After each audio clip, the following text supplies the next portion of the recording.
poxa, você pode conquistar o mundo. Se você não conseguir influenciar uma pessoa, caraca, você falhou, hein?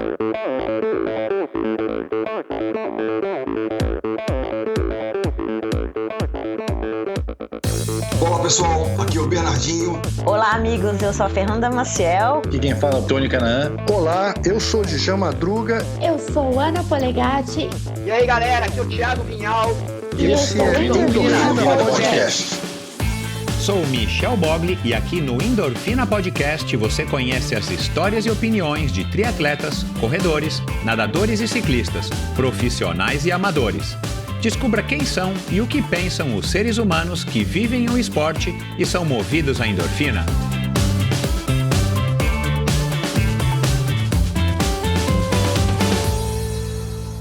Olá, seja bem-vindo a mais um episódio do Endorfina Podcast. Esse e todos os episódios são editados pela produtora Pulsante.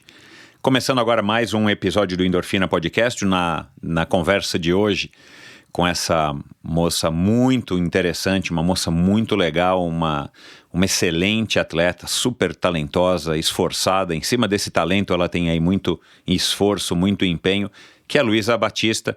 Se você não está ligado nela, ela participou agora dos Jogos, no meio do ano, né, dos Jogos Olímpicos de Tóquio, e no triatlon, é claro, e é uma figura muito bacana, carismática, é uma moça espontânea, uma moça que enfim, conversar com ela foi um grande prazer. Eu acho que ela tem essa simplicidade, né, de quem é do interior e ao mesmo tempo com uma história muito bacana e autêntica, né, que eu acho que é o que a gente procura mais hoje em dia, é ouvir histórias de pessoas que são autênticas, e aqui no Endorfina eu tô tentando aí extrair o melhor aí fazendo uma raspa aí da nata das redes sociais e dos atletas e dos influenciadores e dos empresários que têm mensagens autênticas, e a Luísa é uma dessas. Na nossa conversa vocês vão perceber aí nitidamente isso. A gente fala, claro, sobre os jogos, a gente fala sobre a pandemia, a rede de apoio que ela formou ao redor dela. Isso é quase que um jargão hoje em dia entre os atletas. Aliás, a Luísa muito bem articulada nesse sentido, né? Ela que representa aí diversas marcas e está aí construindo uma carreira bastante sólida com bastante apoio. Ela já é bem versada nesses assuntos. E aí, claro, ela fala aí dessa rede de apoio, profissionalismo, a perspectiva de futuro. A gente fala também sobre a relação dela, né, com o Cali, que foi quem acabou a descobrindo pro mundo aí do triatlon, e ela conta uma história aí da poesia do Cali. A gente fala sobre a realidade do triatlon nacional, os sonhos, as oportunidades e uma série de outros assuntos que você vai curtir agora nas próximas horas aqui nesse episódio do Endorfina. Antes de começar o episódio, eu quero agradecer a todo mundo aí que tem acompanhado, seguido o Endorfina, seja através do meu perfil no Instagram, seja através do meu canal no YouTube ou através do meu site. No meu site você encontra todos os links para esses outros canais, o endorfinabr.com. Inclusive, você encontra aí links das redes sociais de cada um dos convidados, de assuntos que foram conversados em cada um dos episódios até hoje. Então vai lá dar uma olhadinha lá no endorfinabr.com, o meu site. Você também pode ouvir todos os episódios lá, se você tiver num desktop, se você tiver num computador aí e para você for mais conveniente usar o computador para ouvir o Endorfina, você também ouve lá no player que tem dentro do site. E lá também você encontra maneiras de ajudar o Endorfina a apoiar esse projeto, fazendo uma contribuição voluntária e mensal. Você também encontra o formulário para você assinar a newsletter semanal do Endorfina. Toda sexta-feira eu envio um e-mail com algumas dicas, com alguns comentários, umas reflexões, inclusive a respeito dos convidados da semana. Então, vai lá agora, assine o Endorfina e já nessa sexta-feira você vai receber o e-mail. E é isso, pessoal. Se você ouve o Endorfina através do Spotify, se você ouve através do Google, através do Apple Podcasts, clica lá agora no botão seguir e assinar, que aí automaticamente a cada novo episódio, todo episódio vai ao ar numa quinta-feira. Eventualmente surgem especiais, como houve agora aí no mês de setembro e outubro. Então, se você não segue, você vai ter que ir atrás desses episódios, né, olhar no seu agregador, enfim, na ferramenta que você usa, e vai procurar. Se não, se você assina ou segue, dependendo aí do aplicativo, é um termo, né, que se usa. Claro, você não paga um centavo. E você vai, então, receber automaticamente sempre que houver um novo episódio. Ele vai estar aí no seu agregador de podcasts, no seu celular, no seu tablet, no seu smartphone. Então, siga. Se você ouve, e isso me ajuda muito, sabe, pessoal? Eu também peço isso também porque isso me ajuda muito, porque os algoritmos trabalham dessa maneira. Quanto mais gente estiver assinando e seguindo o Endorfina, mais pessoas vão descobrir através dos algoritmos. Então aí essas ferramentas acabam sugerindo para as pessoas que têm mais ou menos as mesmas afinidades que você. E você já sabe como é que isso funciona, né? Através das redes sociais também é assim. E se você ouve através do Apple Podcasts, vai lá, perde lá 2-3 minutinhos do seu tempo e me ajuda fazendo uma resenha, fazendo um review, escrevendo aí o que você acha do Endorfina. E atribui lá uma quantidade de estrelinhas. Isso também ajuda bastante, não só a mim. Eu adoro ler para ver se eu consigo aí estar sempre evoluindo. Quer dizer, esse é o meu objetivo, né? Tá sempre evoluindo e procurando atender cada vez mais os anseios, as expectativas de vocês. Mas também, de novo, acaba ajudando aí outras pessoas a descobrirem, a lerem o que você acha sobre o Endorfina para ver se elas têm interesse ou não em ouvir essas conversas com esses convidados fantásticos que eu tenho recebido aí ao longo desses 4 anos e já vai lá quase 4 anos e meio. Então é isso, pessoal. Vamos lá agora para mais uma conversa excepcional e, afinal de contas, quem é que não gosta de uma boa história, não é? Minha convidada de hoje é um talento que foi descoberto por acaso quando ainda era adolescente. Sua infância em Araras, interior de São Paulo, lhe proporcionou uma grande vivência em diversos esportes, mas a natação acabou se tornando mais frequente que o handebol, o basquete ou a capoeira. Até que um dia, a convite de um amigo, participou de um mini triatlon. Lá, chamou a atenção do Cali, treinador de uma cidade vizinha, São Carlos. Após cumprir um teste, passou a integrar a equipe do SESI daquela cidade, celeiro de grandes nomes do triatlon nacional. Nascia ali então a sua versão atleta profissional, que desde 2012 integra a seleção brasileira e vem conquistando importantes títulos como o de bicampeã do Troféu Brasil, campeã do Challenge Manaus e do Ironman 70.3 do Rio, bicampeã do Campeonato Pan-Americano e o título inédito que até agora coroa a sua carreira, o de campeã pan-americana em 2019, além de um outro ouro na mesma competição, na prova por equipes. Estreou sua participação em Olimpíadas agora em Tóquio e já está a pleno vapor para chegar a Paris daqui a 3 anos, na melhor forma física da sua vida. Conosco aqui hoje, a garota que um dia sonhou em conquistar medalhas para o Brasil como treinadora, mas que viu sua vida mudar de rumo e está realizando seu sonho como triatleta. Ela que gosta de pescar nas horas vagas e ler biografias direto de São Carlos, paraíso do triatlon nacional, Luísa de Batista Bastos Duarte. Seja muito bem-vinda, Luísa. Oi, Michel, boa tarde, muito obrigada. Obrigada pelo convite para estar conversando com você hoje. Obrigado nada, cara. É um prazer receber você aqui. Eu já estava devendo isso aqui para mim mesmo e para os meus ouvintes. E ter você aqui agora está sendo enfim, vai ser uma honra, né, conversar com você. E esse contato que a gente teve até agora, nessas, 2-3 semanas que a gente está se falando, também foram muito legais. E eu estou muito ansioso para essa conversa. Eu estou meio nervoso, Luísa. Eu também. Eu já até comentei nessa semana, mas você fez uma boa companhia aqui pra mim durante a pandemia. Eu escutava Endorfina praticamente todo dia. Ah, que legal, então uma cara. honra enorme tá participando aqui. Uau, que bom, cara. Que bom, fico contente. Você tá bem? Tudo bem, tudo em ordem, Michel. Que bom.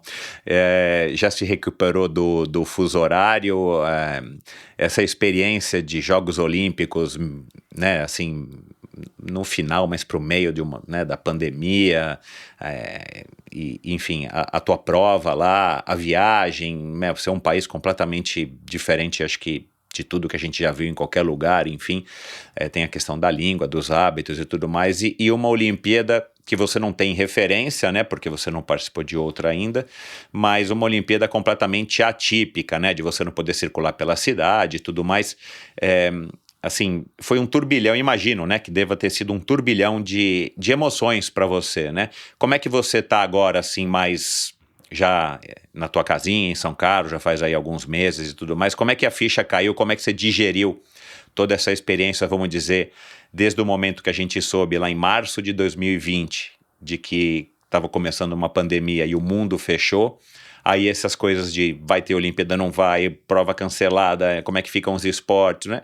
Até hoje, né? Agora aí que a gente está gravando aqui quase no comecinho de outubro. Bom, acho que esse período todo realmente, né, teve um turbilhão de emoções, né? A gente, desde o início do período de classificação olímpica, acho que a gente foi muito certeiro em algumas provas. O Eduardo, que é meu treinador, ele traçou algumas provas que seriam provas chaves, provas-alvos, e acho que eu consegui executar muito bem essas, né? Então, em 2018 foram algumas Copas do Mundo, Campeonato Pan-Americano. Isso deu uma certa tranquilidade para 2019 a gente focar nos Jogos Pan-Americanos. E em 2019 eu praticamente já estava certa de que conseguiria vaga para Tóquio. Então, quando veio a pandemia, acho que esse turbilhão de emoções começou a aparecer com certeza, né? Mas eu vi com bons olhos o adiamento dos Jogos Olímpicos. Eu acho que um ano a mais ia trazer uma boa experiência, uma boa bagagem para a gente. A gente que faz parte de uma equipe relativamente nova, né? Uma seleção brasileira relativamente nova. Achei que chegaria bem em 2020. Treinei muito bem durante a pandemia, porém eu tive alguns imprevistos aí nos últimos meses pré-Olimpíadas, né? E aí esse turbilhão de emoções acho que apareceu de vez, né? Eu tive um acidente de bike, foi um pouquinho grave, e um mês depois eu tive uma fratura por estresse do outro lado do quadril. Então, tipo, uma compensação realmente por estar correndo torta. E aí eu acho que foi um momento que bateu um pouquinho dessa ansiedade. Putz, e aí, vou chegar, não vou chegar nos jogos? Eu tava com a vaga na mão, assim.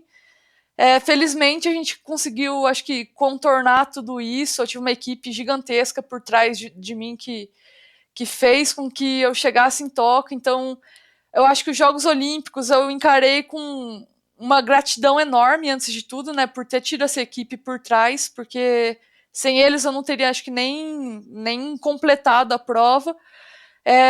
Ao mesmo tempo, acho que eu me senti extremamente aliviada por finalmente ter acabado esse período aí, desses 2-3 meses que foram bem puxados. E o que eu mais senti, na verdade, quando terminou a prova, foi um negócio assim, quando vai ser a próxima? Já estava ansiosa, porque eu realmente quero chegar em Paris muito melhor do que eu cheguei em Tóquio. Eu acho que mais difícil do que foi esse período não vai ser. Eu acho que teve de tudo um pouco. Teve pandemia, teve a queda com a cirurgia, teve 2 fraturas. Então, vai ser muito mais fácil chegar em Paris do que foi chegar em Tóquio. E, sem dúvida, acho que a bagagem toda que eu tive nesses últimos meses vai fazer com que eu chegue melhor lá. Strava apresenta O Atleta em Você. A bicicleta foi o meu meio de transporte desde pequeno. Eu andava de bicicleta por obrigação, né, por necessidade. Quando foi em 2017, eu comecei a olhar para a bicicleta com outros olhos, né? Comecei a me interessar pelo ciclismo, né? Comecei a fazer meus primeiros km, comecei a me desafiar. O Morro do Gritador era um sonho inalcançável na minha mente, porque é um percurso que ele é ao todo ele dá 26 km, só que ele tem uma altimetria elevada, até para quem tem as 2 pernas, né? Eu consegui alcançar essa meta. E para mim foi o divisor de águas. Foi quando eu vi que eu tinha um potencial para ir mais longe. Foi colocando mais metas. E graças a Deus, até hoje, eu tô conseguindo bater todas. Tô treinando para participar de provas do Paraciclismo Nacional. E quem sabe o dia poder estar em uma Olimpíada, né? Então o esporte, ele me fez renascer. Ser atleta quando tudo estiver dando errado, você não desistir, você ter o seu pensamento focado, que você é capaz, você ir no seu limite, você dar o seu melhor. Eu sou a Micaele Araújo, e eu encontro um atleta em mim quando eu me desafio, quando eu sei que eu posso alcançar o meu objetivo, eu sou capaz de ir mais longe e que eu posso estar incentivando outras pessoas no esporte e na vida. Strava, o atleta em você. Uau, que história inspiradora dessa atleta Strava. Existe um atleta em cada um de nós e nem sempre é fácil reconhecer e deixar esse atleta interior desenvolver todo o seu potencial. O Strava apresenta o Atleta em Você, uma série em 8 partes de pessoas normais compartilhando suas experiências como atletas. Você pode curtir o app Strava com assinatura Premium por 30 dias através do link strava.com/oatletaemvocê. Acompanhe a 6ª parte da série ao final deste episódio com a Luísa e se por acaso você não ouviu as 4 primeiras partes, ouça os 2 episódios anteriores a este. Nos esportes sempre nos perguntamos qual o nosso maior adversário, porque no final é sempre a gente contra a gente mesmo. Por mais que a mente conte muito, chega uma hora em que o corpo pede e nosso físico nos chama para ir além. Por isso, iniciamos uma sequência de episódios especiais com o oferecimento da linha probiótica Pro Athletes, feita para atletas, disponível nas melhores lojas especializadas do Brasil. Siga @ProAthletesOficial_, saiba mais em probiotica.com.br. E esse episódio também é um oferecimento da Titanium. A Titanium Vida, Saúde e Previdência oferece as melhores soluções em proteção e segurança que você encontra no mercado para você e seus familiares, com planos de seguro de vida, saúde e viagem. A Titanium oferece serviços para o seu bem-estar, como o seguro de vida resgatável, que além de resguardar e proteger o futuro das pessoas que você ama, você tem a opção de resgatar os valores em seu seguro para utilizá-los no que quiser ou precisar. Outro serviço é o Seguro Saúde, com cobertura mundial, com livre escolha de médicos, clínicas e hospitais aqui no Brasil e em qualquer parte do mundo. A Titanium também oferece planos completos de seguro viagem. Siga @titanium.consultoria. Não conte com a sorte, conte com a Titanium. E por fim, esse episódio também é um oferecimento da Bovem Energia. Bovem, há uma década fornecendo energia e gerando resultados para consumidores do Mercado Livre. Quer ser livre? Fale com a Bovem, energia que inspira. Saiba mais em bovem.com.br e siga Bovem_energia no Instagram. Cara, eu vou te falar. Você falando isso, né, que você dando esse teu depoimento, eu fico ao mesmo tempo surpreso, mas não que eu não devesse esperar isso de você, né, mas eu fiz uma pesquisinha aqui para bater esse nosso papo, como eu faço com todos os convidados, e como você ouviu Endorfina, né, eu não sei se você lembra ou se você ouviu o episódio com a Carla Di Pierro, mas eu tenho uma relação muito próxima com a Carla, né? Ela é amicíssima da minha esposa, madrinha de casamento, eu encontro ela com bastante frequência e tudo mais. E claro, ela não conversa nada sobre os clientes dela. Aliás, eu descobri hoje que você é mais um dos super atletas com os quais ela trabalha. Mas o que eu percebi em tudo que eu li e ouvi, né, das suas falas, inclusive essa que você acabou de me falar aqui, cara, assim, eu vejo muito isso da Carla, sabe? Né? E aí eu queria então saber de você exatamente isso, assim, de onde que vem essa tua, enfim, de onde que você tira essa base, essa sustentação para estar nessa fase emocional, né, da sua vida, da sua carreira. Enfim, eu também gosto de dizer que não dá para dividir, aliás, o Endorfina é muito isso, né? Não tem a Luísa mega campeã e não tem a Luísa mulher ou a Luísa namorada, a Luísa filha. A Luísa é a Luísa, né, que tem várias facetas na sua vida, como todo mundo é, né, enfim. Mas assim, de onde que você aprendeu isso? Foi maturidade? Você está há muitos anos com a Carla? Foram as pancadas e a experiência mesmo de vida, um conjunto disso tudo? De onde que vem esse padrão que eu vejo já sendo um padrão teu, de uma Luísa que parece que é muito centrada, muito, enfim, né, com todas as angústias, ansiedades e tudo mais que a gente tem. Mas de onde que vem isso? Acho que é um pouquinho de tudo, Michel. A Carla, sem dúvida, faz parte desse trabalho e eu costumo falar, né? Eu trabalho com ela desde 2016 e de 2016 até hoje eu vejo que tem tido uma evolução constante ano a ano. É lógico, né? É parte do esporte, sempre tem seus altos e baixos. Talvez 2021, com essa situação da lesão, tenha sido um período de baixo, mas que a gente já recuperou e já está focando novamente. Então, o trabalho com a Carla é essencial para mim, acho que me ajudou muito. Foi essencial nesse período aí, pré-Jogos Olímpicos, né? Eu acho que mais do que recuperar a lesão, acho que controlar essa situação de ansiedade que tava bem, bem difícil, né? Porque foi uma situação inédita. Eu nunca tinha me lesionado em 10 anos de carreira. E acho que controlar a ansiedade foi um ponto fundamental. Então a Carla fez parte desse time aí de profissionais que realmente me ajudou e me botou na linha, vamos dizer assim, novamente, para eu poder chegar em Tóquio. Juntamente com o Gustavo, que é o físio, juntamente com o Eduardo, que é o treinador, juntamente com diversos outros profissionais. Então teve equipe com nutricionista, com médico, eles se reuniam, sei lá, semanalmente para discutir o caso e tentar dar um direcionamento melhor.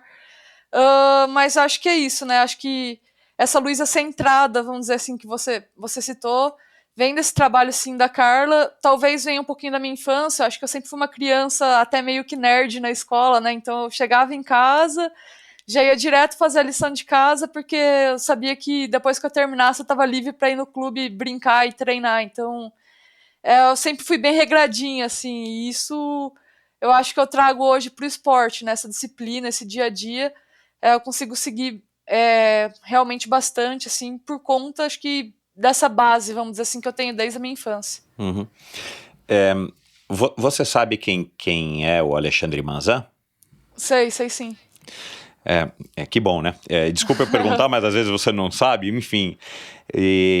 Eu arrisco dizer, não só pela minha experiência pessoal, mas aqui através do Endorfina, que o Manzan, se ele não for o único, ele deve ter mais uma ou duas pessoas que eu não me recordo, mas no triatlon, certeza que ele foi o único que já passou por aqui, já passaram muitas pessoas, que era um bad boy, um menino sem disciplina, que não queria saber nada com nada e era um talento puro e foi um dos melhores, ao lado do Leandro, né? Até hoje, talvez, em termos de títulos, os melhores triatletas que o Brasil já teve nas distâncias mais curtas. Eu tenho uma teoria de que eu acho assim, o triatlon ele se encaixa muito bem na vida das pessoas que têm esse perfil que você tem, né? Que pode ser um meio nerd e tal, mas assim, que gostam dessa disciplina, que tem responsabilidade para fazer as suas tarefas quando criança, suas obrigações, enfim, para poder depois sim fazer o que quer que seja, né?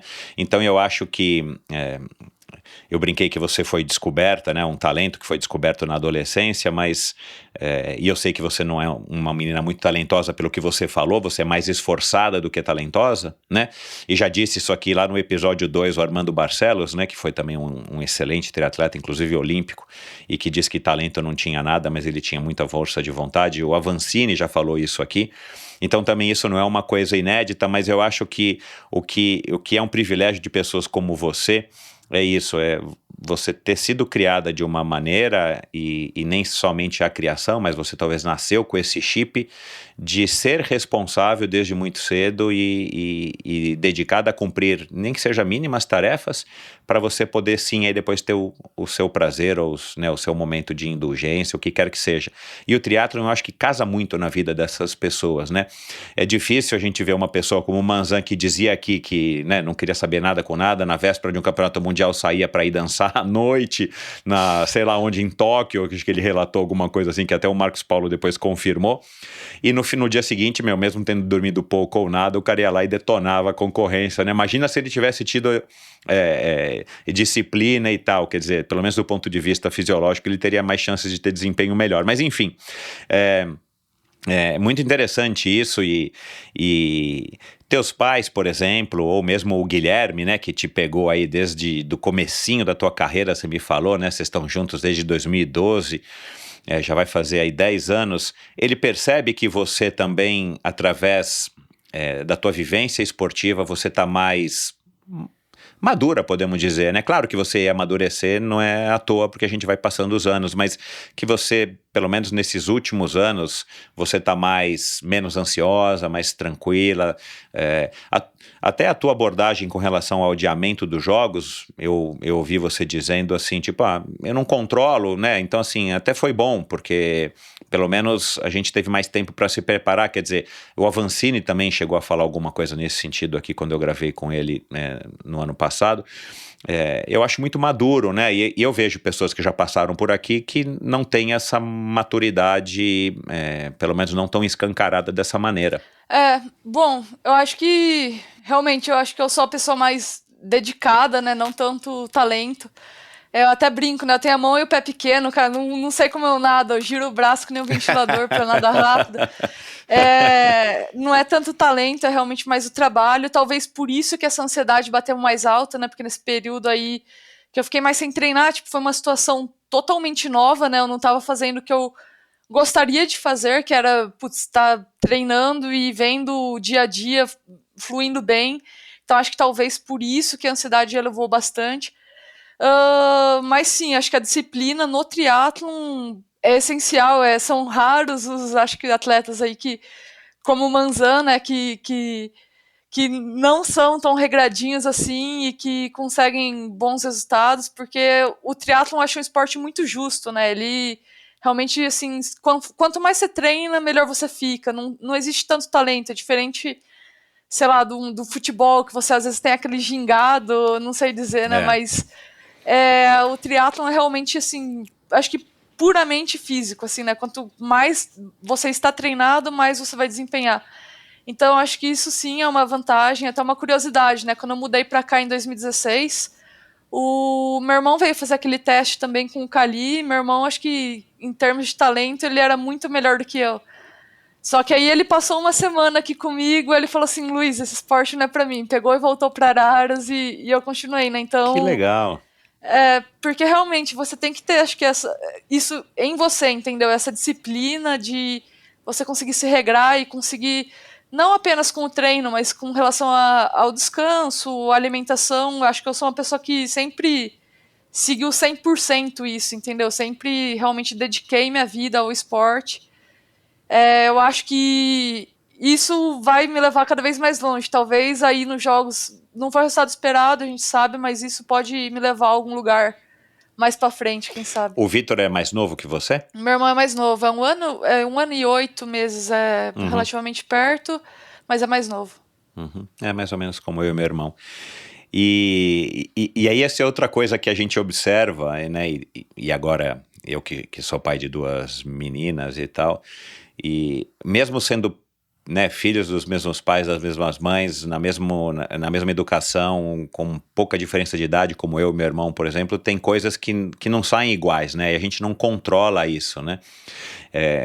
Enfim, como as coisas são curiosas nesse sentido, e muitas vezes são frustrações dos pais, isso um dia você vai entender, quem sabe em breve, né? Não sei quais são seus planos, mas enfim,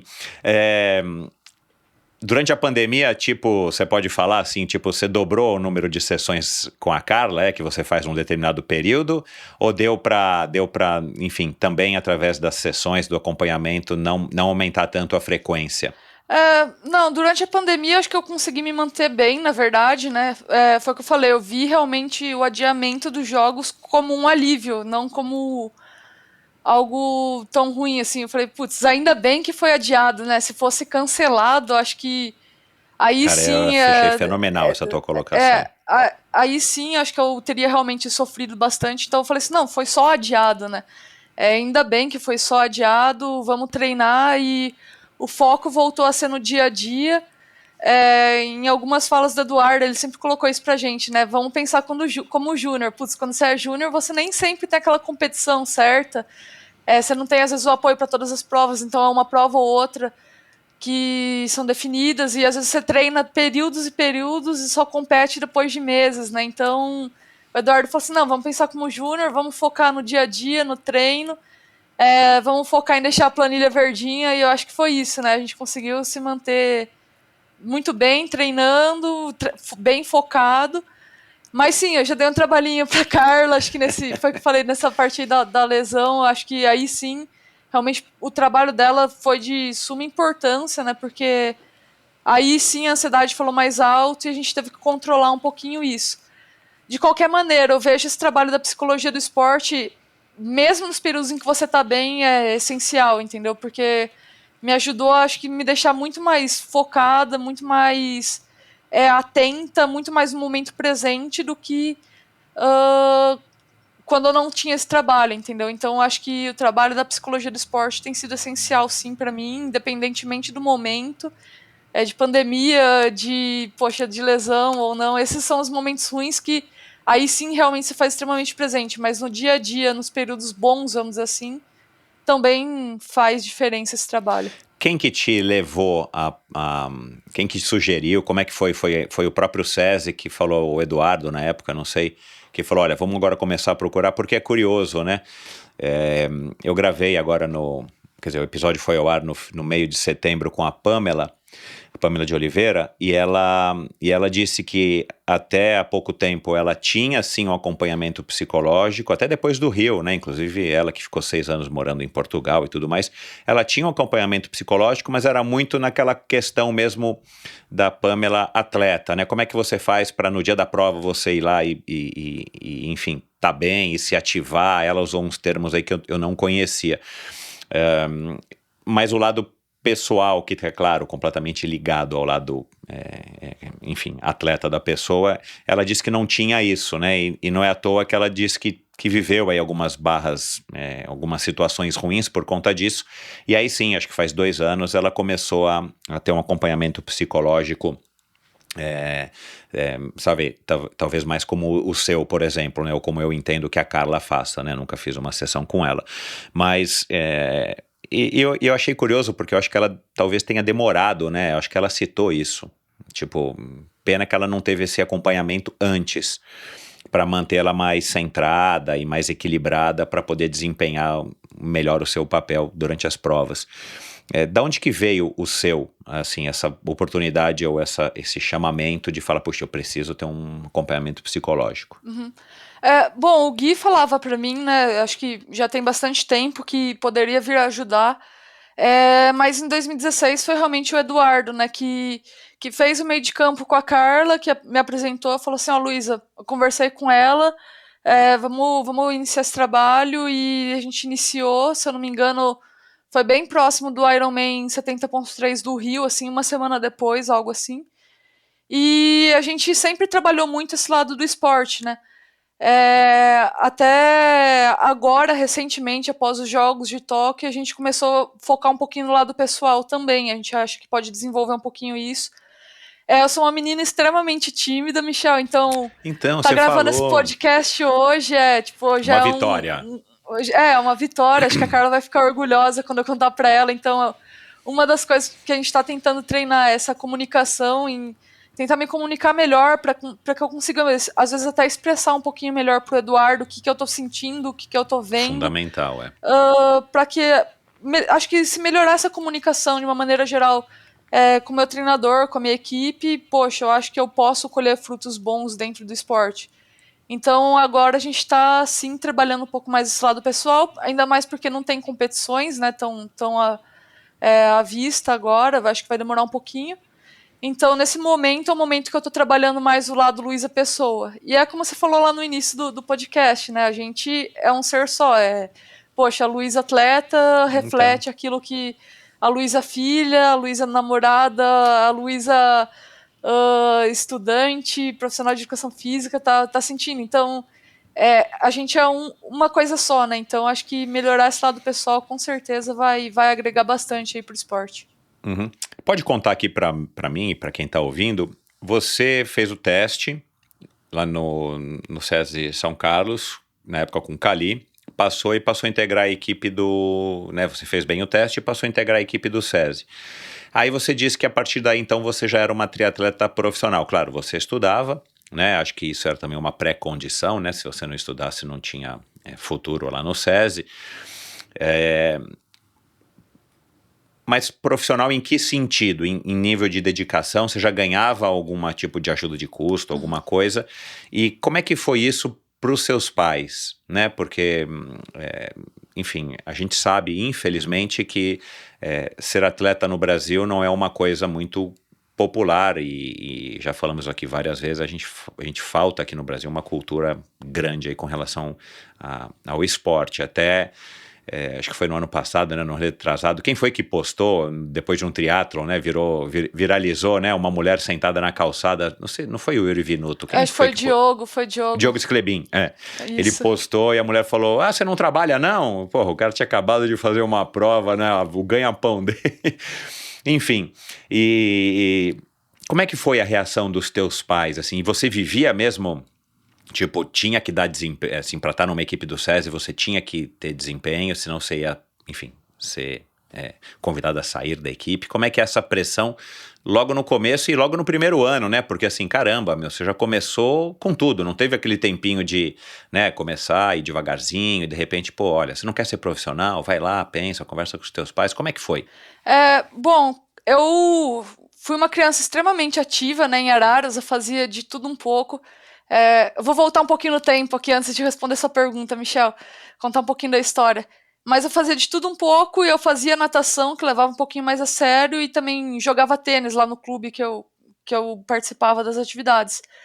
E aí tinha um atleta amador de triatlon, o Marcelo, ele me viu jogando tênis, eu nadava com a filha dele, ele falou assim, opa, essa menina aí pode ir pro triatlon, né? Ela corre direitinho, também nada certinho, me emprestou a bike e eu fiz minha primeira provinha, uma Copa do Interior. E aí, de cara, peguei gosto pela modalidade, né? Acho que me apaixonei de cara pelo triatlon. Foi bem sofrido, na verdade. Eu corri, era um mini triatlon, uns 2 quilômetros eu fiz até meio que correndo, andando, porque eu não tinha bagagem de corrida nenhuma. Mas eu gostei bastante. E aí, nesse meio tempo, eu conheci o Cali. O Cali, ele pediu para eu vir fazer um teste aqui em São Carlos. A gente chegou até bem cedo, assim, aqui. O pessoal da equipe ia fazer um treino de natação e depois ia participar de um biatlon, né? Era 200, 300 metros de natação e 1 quilômetro na própria pista de atletismo que tem aqui na escola do SESI. E aí eu participei desse treino de natação, fiz o biatlon e logo em seguida o Cali, isso foi em 2010, me convidou para estar indo conversar com ele na casa dele, com eu, meus pais e meu irmão, para ele me explicar e realmente fazer o convite formal para estar integrando a equipe, né? E nesse bate-papo, assim, na casa dele, ele já deixou meio que bem claro, assim, ó, a Luísa vai ser uma atleta profissional, o Cali via isso, entendeu? Que legal. Eu lembro até uma expressão, ele falou assim, ó, daqui 2 anos ela vai estar ganhando muito dinheiro com isso, vai estar sobrevivendo do esporte. Então ele sabia que no início teria essa dificuldade, um pouquinho financeira, que talvez ainda precisasse da ajuda dos meus pais, mas realmente, eu vim pra cá, aqui pra São Carlos, em 3 meses ele me arranjou uma bolsa, auxílio, que ajudava a custear alguns dos gastos, né? Eu tive um apoio tremendo dos meus pais aqui nos primeiros anos. O SESI financiava todas as competições, então a primeira competição internacional que eu participei foi um campeonato pan-americano em Edmonton, no Canadá. Além de mim, o SESI levou outros 4 júniores, né, que era a Fabi, o Yuri, o Ed e o Guto. Então, eles começaram a oportunizar as competições internacionais pra gente. A gente era oportunizado em Copa Brasil, então a gente fazia prova em tudo quanto é canto. Viajei de avião primeira vez, assim, putz, foi muito bacana. Pra fora do país, primeira vez, pra de fora avião, do país, tudo. Saiu de casa, né? Foi morar no SESI, enfim. No SESI, exatamente. No ano seguinte, o Cali conseguiu aumentar um pouquinho essa bolsa, eu já praticamente já custeava todos os custos básicos, né, vamos dizer assim, com o esporte.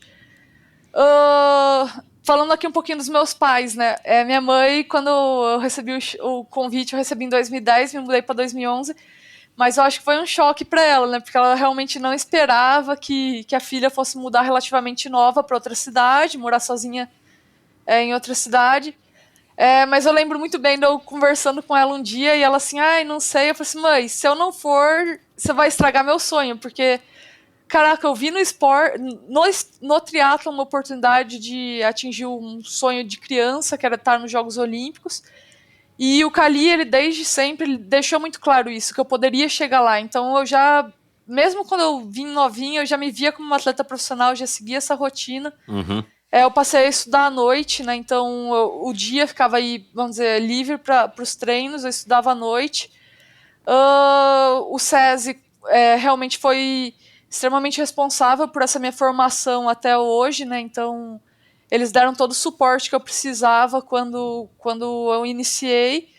E sim, eu me vi como atleta profissional desde o início. Então talvez não custeasse tudo, mas... Uhum. Grande parte dos gastos, sim. Acho que eu era bem novinha na época, né? Então, com o tempo, eu vi que realmente o triatlon se tornaria minha profissão. Uhum. Eu quero falar de grana com você mais pra frente, daqui a pouco a gente fala, mas só me adianta uma coisa, depois de 3 anos você estava ganhando um monte de dinheiro, Um monte não ainda, mas já... Aí você deu essa cadeira aí que... pro Guilherme, essa cadeira aí caríssima que você tá sentada, de gamer. Não, um monte não, mas poxa, acho que pra uma criança, não era uma criança, né, mas um adolescente, sim, acho que eu tava muito bem amparada, assim. Uhum, legal. Mas eu quero falar de grana, daqui a pouco a gente volta aí nesse assunto. E o que você viu no triatlon em si, na atividade, a hora que você recebeu? É legal esse processo de sentar e o cara chegar, né? Porque também é uma responsabilidade muito grande, né? Para o Cali, para quem quer que seja, chegar para os pais, pegar uma criança, né? Uma menina ainda, uma pré-adolescente, adolescente, recém-chegada na adolescência, e falar: olha, eu vou levar ela para São Carlos, pode deixar que eu me responsabilizo por ela, e ainda vou torná-la uma campeã. Né? Claro que, né, existem os cis no meio do caminho, não é tão fácil assim, mas é uma grande responsabilidade. Agora, o que você viu no triatlon? Foi mais uma possibilidade de estar realizando o seu sonho, vamos dizer assim, uma ferramenta, um instrumento, e aí poderia ter sido a natação, o handebol, o voleibol, qualquer um que fosse, ou o triatlon, pelo fato da combinação das 3 modalidades, por esse sofrimento que dá, principalmente no primeiro contato, é quase que sempre, aqui também eu pergunto para os convidados, a primeira participação no triatlon é sempre meio que um susto, né, dá um negócio assim, né, você fala, como é que eu consegui fazer isso? Só que todo mundo fazendo, né, tá todo mundo fazendo, então você faz também. Mas foi mais uma coisa que o triatlon te despertou, ou você já estava com essa visão de futuro, e claro, né, pelo papo do Cali, no bom sentido, puxa, cara, é uma oportunidade que eu tenho de realizar meu sonho de chegar nos Jogos Olímpicos e trazer medalhas para o Brasil. Não, eu acho que eu encarei o triatlon realmente mais como uma oportunidade, né, então... não só o Cali, eu lembro do Marcelo em Araras, né, ele sempre deixou muito claro isso, falou assim, não, Luísa, vamos, dá para você... atingir os sonhos, dá para você fazer o triatlon muito melhor do que você faz a natação ou qualquer outra das modalidades. E eu lembro que eu sempre quis isso, né? Eu sempre quis os Jogos Olímpicos. É lógico, eu sabia que eu não tinha, vamos dizer, o talento para nadar, não tinha o talento para o tênis, não tinha pro hand, não tinha. Chegou uma hora que eu falei assim, não, então eu vou estudar, vou me tornar profissional em educação física, vou ser técnica, mas eu queria estar lá de alguma forma, entendeu? Eu queria estar lá nos Jogos Olímpicos, e no triatlon eu vi essa oportunidade, né? Então eu falei assim, não, aqui eu posso me destacar. E a verdade é que eu nem sabia muito bem o que era o triatlon quando eu me mudei, né? Porque o que eu tinha de contato com a modalidade era a Copa do Interior, que eu tinha participado, que era um mini triatlon, né?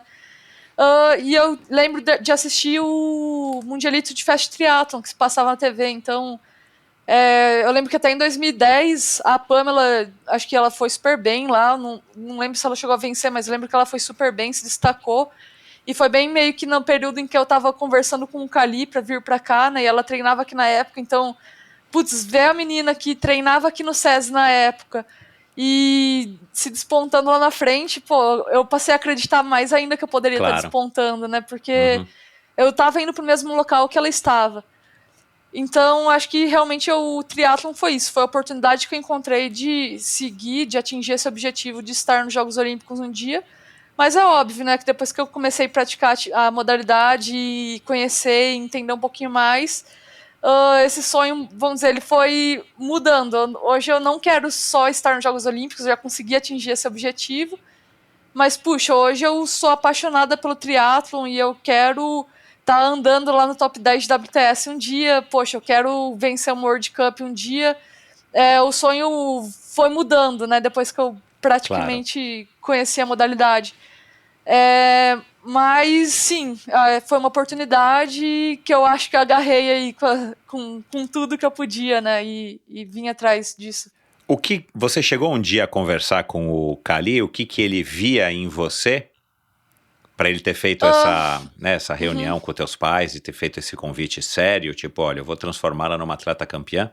Eu nunca cheguei a conversar com o Cali, eu tenho os e-mails dele até salvo, né, tipo, ele me mandava e-mails de vez em quando meio que me motivando, mesmo quando eu ainda estava em Araras para nadar, mas eu lembro muito bem dele numa etapa de Copa do Interior também, em Itapira, se eu não me engano, que ele pegou, assim, um pedaço de madeira e aí ele fez a poesia dele, né? Ele falou assim, alguém comum só vai olhar esse pedaço de madeira e vai jogar fora. Eu vejo uma escultura aqui. Então, tipo, era a poesia do Cali, vamos dizer assim, para pra falar assim, ó, vamos lá, vamos trabalhar, eu vou te lapidar, e ele realmente foi um cara que sempre fez com que eu acreditasse muito nisso, né? Então, acho que, pelo menos o meu princípio no triatlon, o meu início, o pontapé inicial, eu não podia estar melhor amparado. Acho que o Cali foi um cara que me abraçou e falou assim, não, Luísa, vamos, eu vou te tornar campeã mundial. E eu acreditava muito nele, então isso acho foi primordial, acho que aí pro meu início no esporte. Eu imagino que nessa idade, da maneira como foi, e você saindo de casa, né, embora tudo bem, né, Araras e São Carlos não é super distante, mas você estava no dia a dia longe dos seus pais, né? Saiu daquele conforto, né, do ninho, né?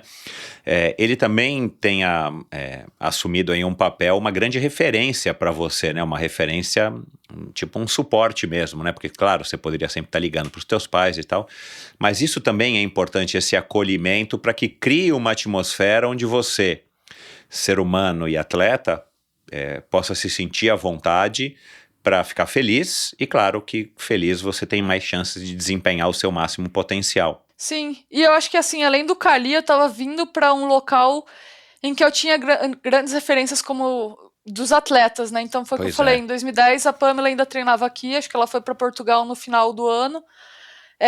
Poxa, quando eu vim para cá já tinha o Reinaldo, a equipe de júniores aqui era muito forte na época, então eu pude crescer com esses meninos aí que também estavam em desenvolvimento, assim como eu, então acho que eu vim pro local certo com as pessoas certas, isso foi essencial aí no meu início de carreira. Bacana. Eu já ouvi você dizendo também da relação que você tem com o pessoal da seleção brasileira, né? A Vitória, a Jennifer, não só as meninas, o Manuel, o Yuri, enfim, acho que o Miguel também. Isso é bacana porque eu entendo que isso faz parte também enfim, é a sua vida, né? É com quem você passa muitas semanas por ano, são pessoas que estão fazendo a mesma coisa que você, que vocês têm os mesmos interesses, mais ou menos a mesma faixa etária. Isso é importante de fato para que você se sinta à vontade com essas pessoas, como vocês ficaram agora, né, antes de Tóquio, em Portugal, fazendo lá um camp e tudo mais, para que você se sinta, enfim, em casa, onde quer que você esteja, porque você tem pelo menos as companhias legais para você não somente ficar ao longo do dia, mas para treinar e te puxar e te dar exemplo, te dar força e te dar, né? É assim que funciona com você? Não, com certeza. Acho que a seleção hoje, a gente tá com uma geração bem bacana, né? Com atletas que acho que não podia pedir atletas melhores. Um puxa o outro sempre, né? Então, por exemplo, nesse último camp, a Jennifer foi junto. Ela me puxava lá nos treinos de natação. Eu, infelizmente, tinha tido a lesão, não estava correndo, mas enquanto ainda estava correndo, a gente também trocava aí um pouquinho na corrida. E eu acho que essa troca é bem importante, assim, para o crescimento do triatlon como um todo, né? E, sem dúvida, quando um atleta se destaca, poxa, todo mundo acaba indo junto. Então, falando um negócio legal aqui dos Jogos Pan-Americanos, poxa, eu ganhei, a vitória foi prata. Uma dobradinha pro Brasil. A conquista fica muito maior, entendeu? O peso disso é muito maior pro esporte, é muito melhor, repercutiu bastante na época. Eu lembro que, a gente colocou o triatlon no Jornal Nacional, né? Não é todo dia que isso acontece. Então, isso é importantíssimo pro triatlon. Acho que ter uma geração que cresça junto, que trabalhe junto é essencial. Você, em 2016... você correu 2 provas de meia distância, né? Não sei, o meio Ironman e o Challenge, né? Que tem a distância aí do 70.3.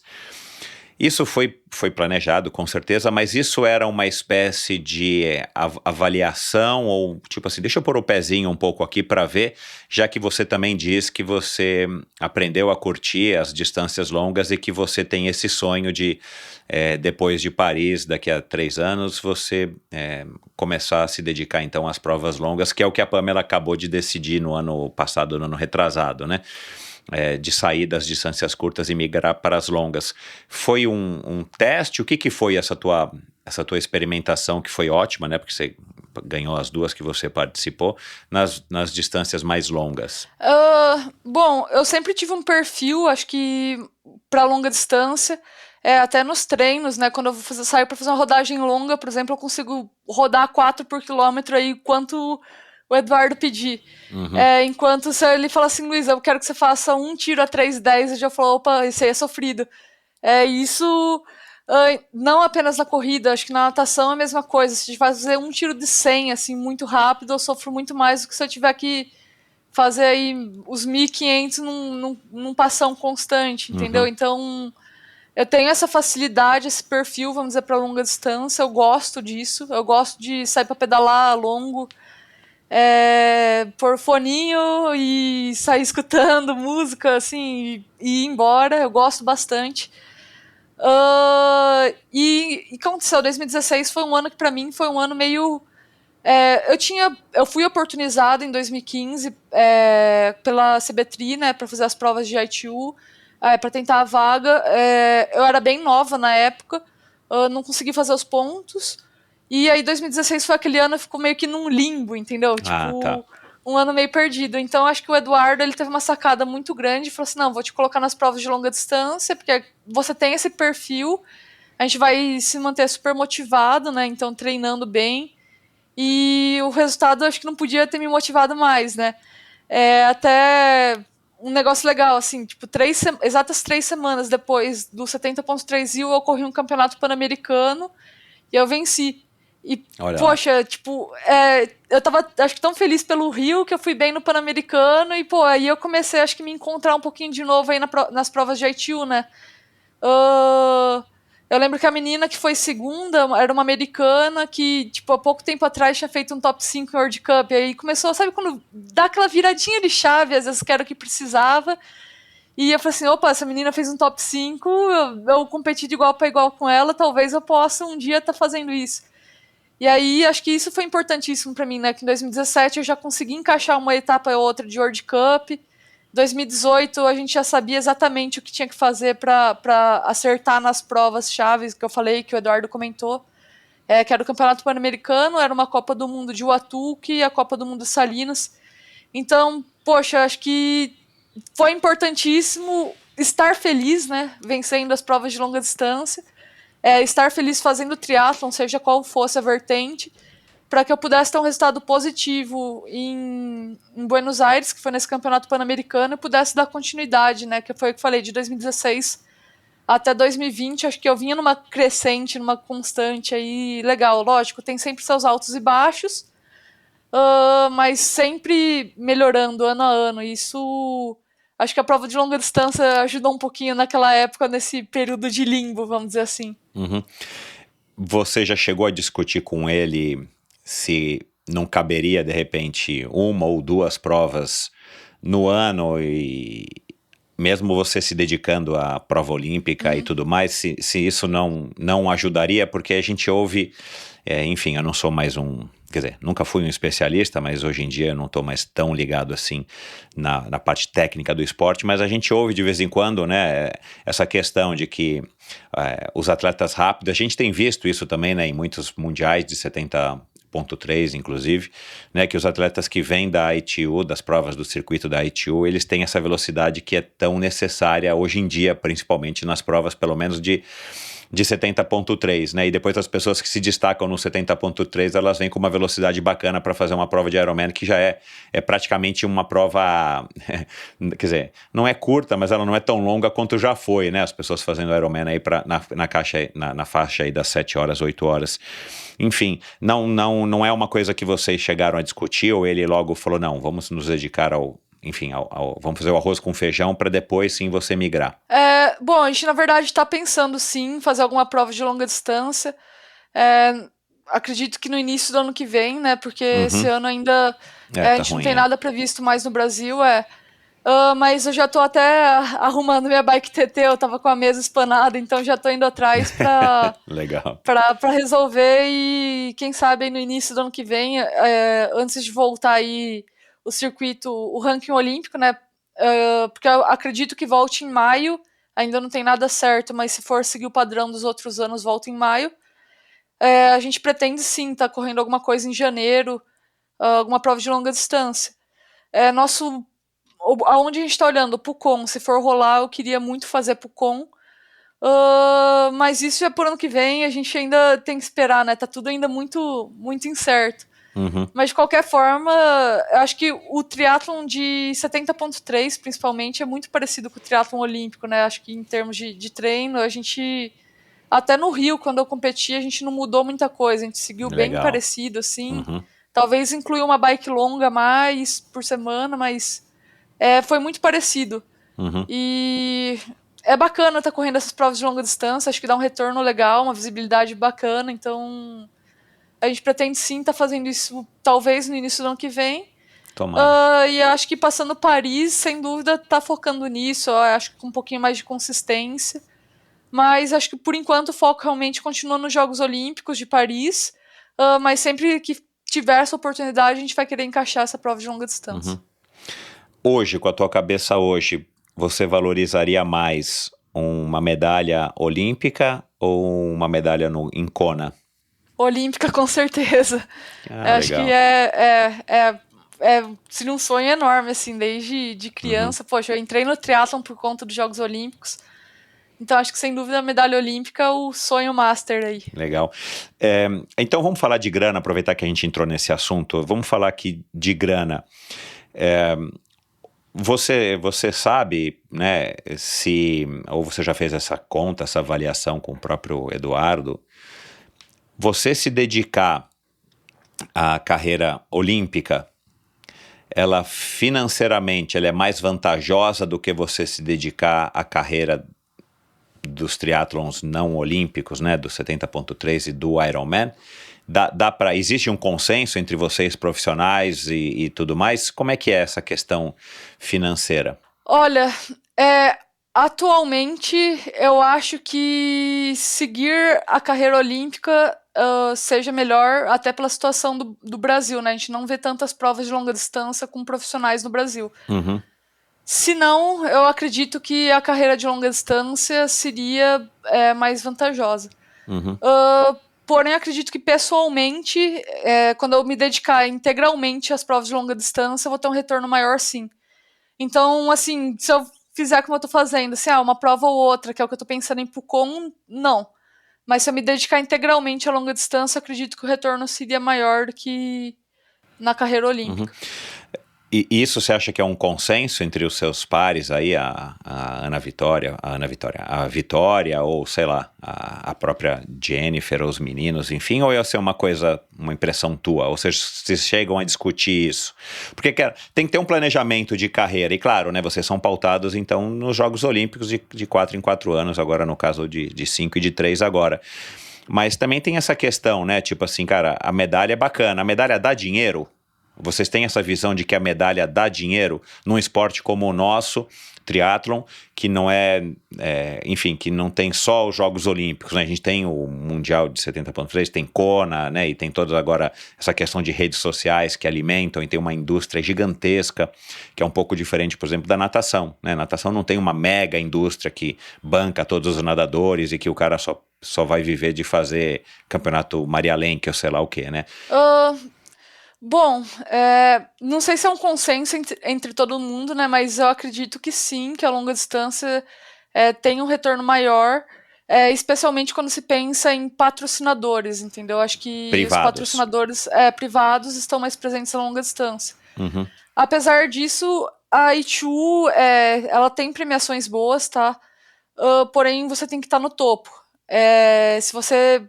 Por exemplo, um top 10 em WTS recebe muito bem, uma premiação muito boa. Um top 5 em World Cup recebe premiações muito boas. Só que você tem que estar no topo e manter nesse topo com uma certa constância, entendeu? Então, para que tenha um retorno viável apenas as premiações. De qualquer maneira, eu acho que hoje a gente vive em um momento bom no triatlon, particularmente com relação a patrocinadores, pro triatlon olímpico, tá? Pra gente que está em seleção brasileira, eu digo isso, a gente consegue ter um retorno sim bacana. Poxa, hoje eu conto com o SESI, eu ainda tenho apoio das Forças Armadas e eu entrei para um projeto bacana da MRV, não sei se você acompanha. Muito legal, eu Jogos vi, Olímpicos, muito legal, parabéns outras à MRV. atletas. Foi um projeto assim, fantástico. Hoje eu faço parte da fila também, né? Então a gente está em desenvolvimento aí de alguns calçados para de performance. E, poxa, eu posso contribuir um pouquinho aí, às vezes com alguma opinião, não sei se sou tão digna assim de dar opinião no calçado, mas é bacana. Então existe sim hoje para quem está na seleção. Eu acho que o que peca hoje no esporte do Brasil é para quem está em desenvolvimento. Então, poxa, a Luísa lá de 16 a 20 anos, que começou a se destacar, mas ainda não tinha aquela estrutura toda de profissional que você tem que ter. Então, ali é onde a gente sente falta hoje no triatlon olímpico, é no desenvolvimento. Então, poxa, acho que eu fui extremamente amparada pelo SESI. Eu fui cria do SESI, né? Eles me deram todo o suporte necessário. Mas hoje a gente tem só o projeto do SESI que trabalha com essa idade e que desenvolve o atleta. Então, acho que hoje o que peca no triatlon, vamos dizer, na verdade, é isso, né? Os atletas que estão em desenvolvimento estão querendo se tornar profissionais, mas ainda não tem, às vezes, algum resultado, ainda não estão em seleção. Mas é aí que peca. Acho que hoje a gente que está em seleção, a gente consegue um sustento bom, pensando no triatlon olímpico. A MRV, a própria Fila, né, que vem fazendo um trabalho excepcional, né? Outro dia eu estava conversando, eu não lembro com quem, e já houve algumas polêmicas aqui no Endorfina, não sei se você se recorda, né, com essa questão de as marcas patrocinam os blogueiros, né, que é um termo mais pejorativo, que a gente usa de uma maneira pejorativa, né, mas os criadores de conteúdo e tal, e as marcas talvez não estejam valorizando tanto os atletas que vivem do esporte, e por aí vai, essa discussão não tem fim, mas cara, assim, foi o que eu disse para esse amigo, eu falei, cara, a Fila tá fazendo uma estratégia que não tem ninguém como reclamar da Fila, né, porque a Fila tá patrocinando uma Larissa Fabrini, que é uma super triatleta, mas é amadora, né, e tem uma quantidade enorme de pessoas e passa mensagens muito legais, já passou por aqui. Um Vinhal, que é um cara que está focado na longa distância e que é um cara que também gera conteúdo, ele tem o melhor dos dois lados, né? Uma pessoa como você, que está fazendo um super de um trabalho e tem uma carreira enorme aí pela frente, atleta olímpica, quer dizer, eles estão atirando para todos os lados de uma maneira muito bacana, que eu acho que eles vão falar com todo o público que eles querem falar para vender os produtos deles, né? Eu acho que eles estão numa decisão de marketing muito bacana, mas me chamou a atenção você falar isso, não tem tantas provas de longa distância aqui no Brasil e para profissionais, né, ao ponto de você poder ganhar alguma grana de premiação e tudo mais. Mas a gente também, ou pelo menos as pessoas se queixam, e eu ouço muito isso, né, que a gente está, e eu ouço isso de muitas pessoas que passaram pelo Endorfina, que apesar dos grandes esforços da CBTRI e de vários organizadores, vamos dizer assim, de provas avulsas, né, não franqueadas, a gente também está devendo muito do que já foi um dia o triatlon no Brasil, né, acho que o próprio triatlon, o Troféu Brasil de Santos perdeu muito prestígio e tudo mais, enfim, a gente também carece talvez dessas provas, você não concorda? Você acha que para quem corre ITU, para quem corre provas curtas, com vácuo, de circuito, a gente tem provas aqui no Brasil ou você ainda depende mesmo da estrutura do SESI, da Confederação Brasileira, para te bancarem correr o circuito aí ao redor do mundo, né? E a grande maioria na Europa, né? Se pensando em Olimpíada, a gente não tem outra maneira, a gente tem que correr as provas da Europa, porque é lá que estão os pontos, na verdade, o que funciona o triatlon olímpico, não tem jeito. Se a gente quer isso, a gente tem que seguir o triatlon europeu, vamos chamar assim. Mas assim, a gente vê que ainda carece bastante. Eu lembro quando eu comecei, poxa, eu corri o triatlon internacional do Santos e falava, caraca, tipo, a Carla tá aqui, eu queria competir com a Carla. E é bacana isso, né, tipo, ter o ídolo seu que, poxa, uma atleta olímpica tá competindo junto com a Luísa, que era júnior, então era legal. Quando eu tô aqui no Brasil, eu tento fazer parte dessas provas, né? Então, por exemplo, vai ter um GP sprint aqui na próxima semana, né? Dia 25, a gente tá gravando agora dia 18. Poxa, o Juliano, que é o técnico na molecada, falou comigo, falou assim, Luísa, eu vou te inscrever na sprint, tudo bem? Eu falei assim, não, beleza, então, poxa, é legal tá tendo essa competição, por mais que seja só a Luísa e, tipo, um monte de júnior, é legal porque, poxa, você é a referência para essa molecada, né? Então, acho que isso é parte até do meu trabalho hoje, tá fazendo essas provas para que talvez tem pouquíssima gente, mas que tentar manter essa molecada motivada, eu acho que isso é parte do meu trabalho também. Então a gente carece de provas com profissionais, sim, porém acho que quando você participa, e isso engrandece a prova, entendeu? Acho que se tiver mais oportunidades para os atletas profissionais, vai engrandecer a prova, vai atrair a molecada nova, com certeza, tipo, vai começar a gerar um caminho, vamos dizer assim, para botar a máquina para rodar e, quem sabe, as provas no Brasil se tornem referência aí para a gente trazer gringos, e aí vai desencadear cada vez mais, né? Então, eu acho que é isso. Pelo que você acompanha, ou soube, ou conversa, ou até já ouviu aqui no Endorfina, você tem a impressão, que é a impressão de muitas das pessoas que viveram o começo do triatlon no Brasil, você tem a impressão de que o triatlon hoje, em termos de prova, ele deu uma decrescida com relação ao que já foi um dia no Brasil? Acredito que sim, acho que caiu bastante, sim, o nível.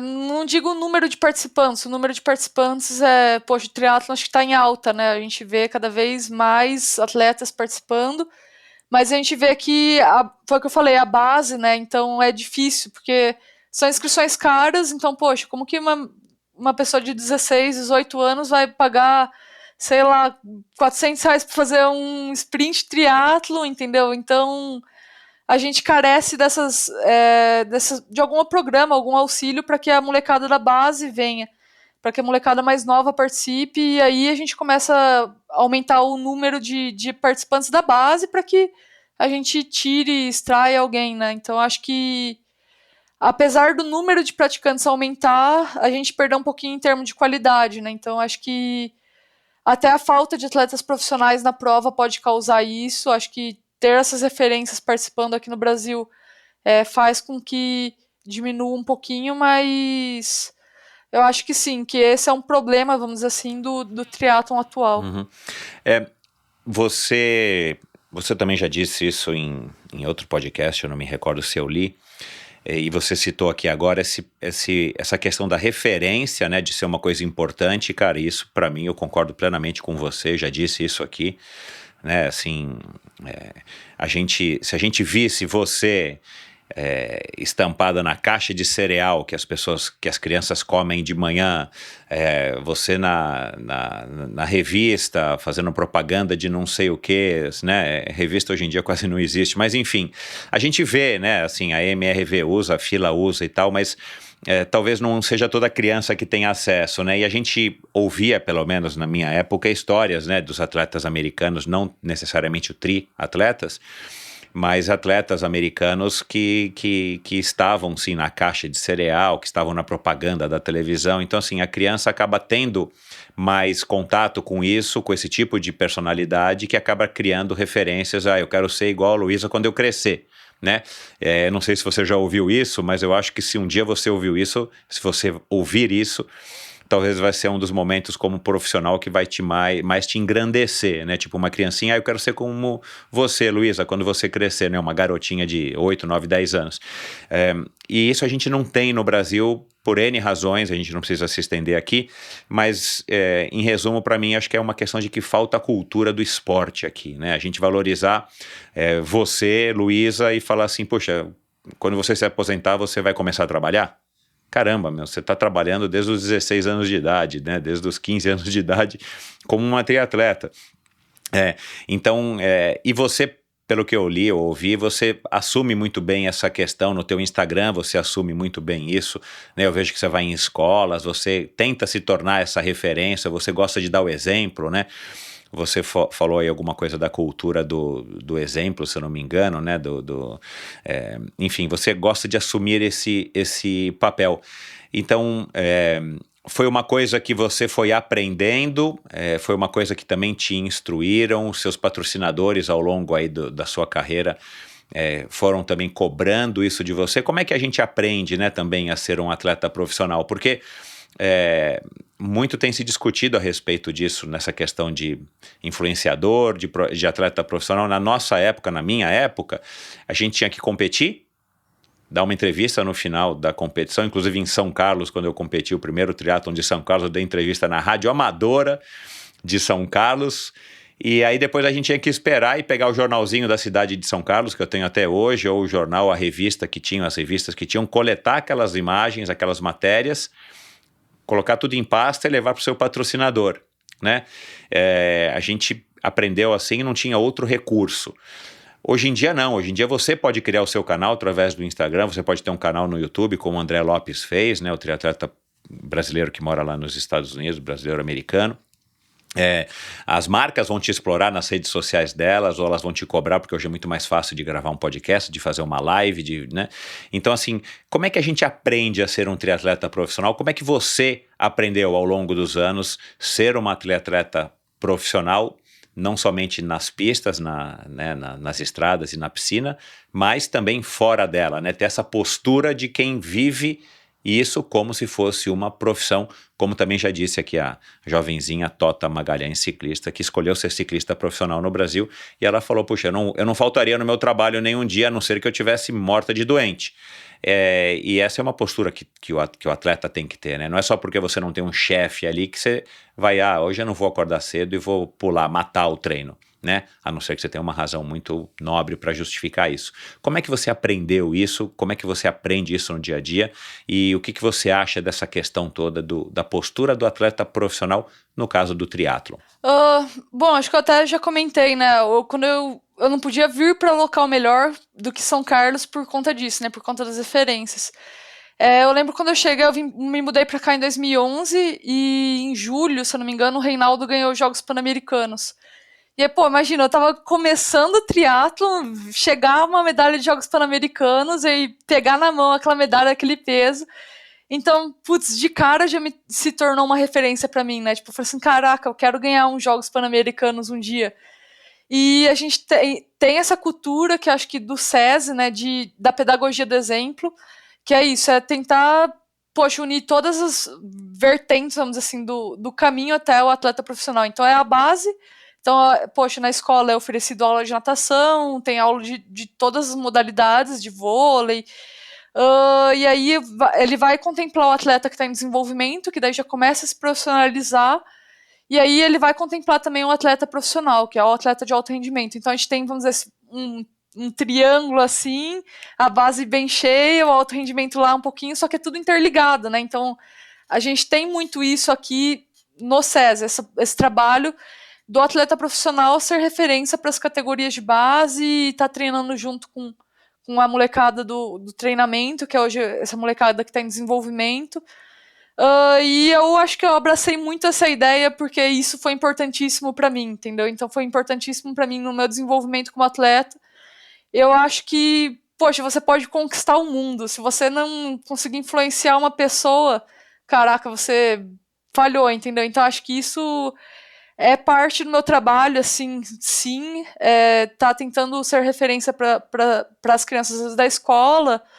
Então, às vezes, fazer alguma palestra legal, assim, você pergunta pra molecada, quem é que sabe que é triatlon? Ninguém sabe, mas você pergunta no final, e aí, quem vai fazer? A molecada fica louca, né? Todo mundo ergue a mão, todo mundo quer fazer o triatlon. Então, acho que isso é parte, sim, do meu trabalho e é algo que eu não quero deixar de fazer nunca, né? Independentemente de se um dia deixar de ser atleta, acho que eu quero realmente continuar tentando, acho que distribuir, vamos dizer assim, a modalidade para a molecada mais nova e continuar sendo referência assim, nesse ponto para tentar, quem sabe, aí, aumentar um pouquinho o número de triatletas aí no país. De você estar ali comemorando, festejando, idolatrando o Reinaldo Colucci, a sua posição hoje, né, campeã pan-americana, acabou de chegar de Tóquio e tudo mais, é uma mudança na vida grande, né, assim. Como é que você lida com esse peso da responsabilidade? Porque é mais um piano que eventualmente te colocam nas suas costas, ou você mesmo se coloca, né? Então, você não tem mais só que desempenhar nas pistas, nas competições, nas provas, você também tem que ser um exemplo, uma referência para que você possa deixar algo de bom para o esporte que tanto está te dando, né? Como é que você lida com isso? É uma coisa também que você tem que trabalhar com a Carla ou internamente com você? É uma coisa que demanda também mais energia, né? E essa é outra questão, né? Que muita gente pelo menos da minha geração, não só do triatlon, mas a gente não tinha isso, né? Porque assim, de novo, você tinha um alcance muito pequeno, né, cara? Não era uma... claro, a não ser que você fosse, sei lá, o Ayrton Senna, mas a gente vê mesmo um Leandro Macedo ou o Bernardinho, né, que eu sei que é uma pessoa que você admira, né, idolatra, mas mesmo o Leandro Macedo, que foi o melhor triatleta brasileiro até hoje, cara, o alcance dele era ínfimo, ele não alcançou talvez 1/10 do que você alcançou em termos de influência, né? E é um cara que foi campeão do mundo aí por 2 ou 3 vezes, enfim. Como é que você lida com o peso de mais esse pianinho nas costas, tipo, olha, Luísa, olha o que você vai fazer, porque, cara, você tem uma plataforma embaixo de você e de pessoas que estão te observando e não necessariamente pessoas jovens, né, ou que vão se tornar atletas. Eu não vejo muito como um peso, Michel. Eu vejo isso mais como uma recompensa, vamos dizer assim, do meu trabalho, entendeu?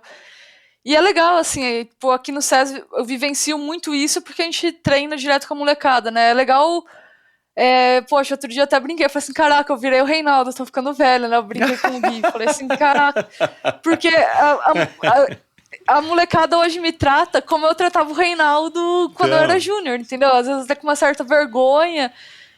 Mas é legal. Tia. Tia não, né? Pô, nem tanto. O Reinaldo tá careca, tô bem ainda.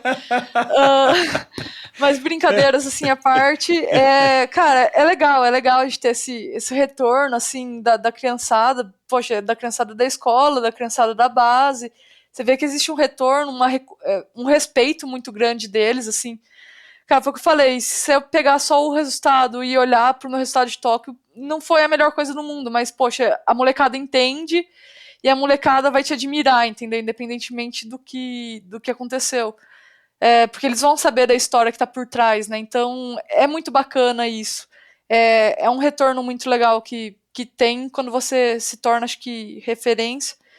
E falando um pouco do alcance aqui, né, acho que hoje é muito mais fácil, né, hoje todo mundo está conectado e você consegue atingir muito mais gente, isso pro esporte também é importantíssimo, acho que a gente saber usar isso, para as empresas que estão nos apoiando também é importantíssimo, dar um retorno bacana, então tudo tem contribuído para o crescimento do esporte de alguma maneira. Em termos de desempenho, de competição, você tá, né, a impressão que eu tenho, olhando esses teus resultados, e acho que você também citou isso, que o ouro em 2019 nos Jogos Pan-Americanos foi até agora o teu resultado mais importante. Então eu estou assumindo que você esteja evoluindo nas 3 modalidades, enfim, de uma maneira progressiva. O que você acha que te dá essa vantagem perante as outras meninas, as meninas que você está competindo aí, sei lá, semanalmente, mensalmente, né, numa situação normal, sem pandemia? O que você tem que você já percebeu, de repente que o Cali já descobriu ali, depois o Brás está aí só pulindo, lapidando e desenvolvendo com você, que seja um grande diferencial que você tem? Eu acho que uma vantagem, vamos dizer assim, é que eu sou, acho que, muito constante nas 3 modalidades, né? Então, poxa, eu consigo desempenhar na prova de relay, eu consigo desempenhar numa prova de nível de World Cup, provas de nível WTS. Poxa, às vezes quando eu consigo nadar um pouquinho melhor, eu consigo ser um pouquinho mais competitiva. Então, eu consigo desempenhar em várias vertentes, assim. Acho que esse equilíbrio, né, permite isso. Então, é aquilo, eu não sou uma super nadadora, não sou uma super corredora, não sou uma super ciclista, mas eu consigo ser competitiva em todos os tipos, vamos dizer assim, de triatlon. Quando eu vou para longa distância, eu consigo ser competitiva. Então é lógico, hoje se eu tivesse que falar assim, eu quero muito melhorar uma modalidade, é a natação para que eu tente sair lá na frente e de cara tenha a oportunidade de ser mais competitiva. Mas eu acho que essa constância nessas 3 modalidades, ainda mais pro formato que é a classificação para os Jogos Olímpicos, é importantíssima, né? Porque eu consigo andar relativamente bem todo tipo de prova que participar, isso é bacana. Você... a sensação que eu tenho, né, de conversar com você aqui agora e do que eu vi e li e assisti de você, é que você é uma menina, enfim, que tá fazendo o que gosta, e você já disse isso, assim, dá pra perceber isso, assim, tipo uma certa leveza e satisfação, né, que você tá no caminho certo, e isso pra quem tá desse lado aqui, não sei se você tem essa noção, se já te disseram, mas é muito bacana, porque a gente fica animado, né, de ouvir você, e a gente fica esperando que você realmente vá desempenhar cada vez melhor, e pra quem curte o esporte, isso é muito legal. Mas tem alguma coisa que não é tão legal em ser um atleta profissional, na tua profissão, né? Tem alguma coisa assim que você fala assim, cara, isso aqui se eu pudesse mudar, eu mudava. Ou tem coisas que, sei lá, tem dias que você fala, meu, isso aqui não é tão legal, mas são ossos do ofício, né? Como todo mundo diz, porque muita gente, e eu não sei se as pessoas que estão ouvindo têm essa mesma impressão sobre o atleta profissional, mas eu já convivi com muitos atletas profissionais e que reclamam de vez em quando do fato de serem atletas, né? E uma vez um ciclista profissional que já passou pelo endorfina, inclusive o Acácio da Silva, ganhou a etapa da Volta da Espanha, do Giro da Itália, da Volta da França, ele falava de vez em quando, cara, puxa, eu trocaria essa bicicleta aqui por um terno e uma mesa e eu trabalharia tranquilamente das 9 até as 6 horas da tarde.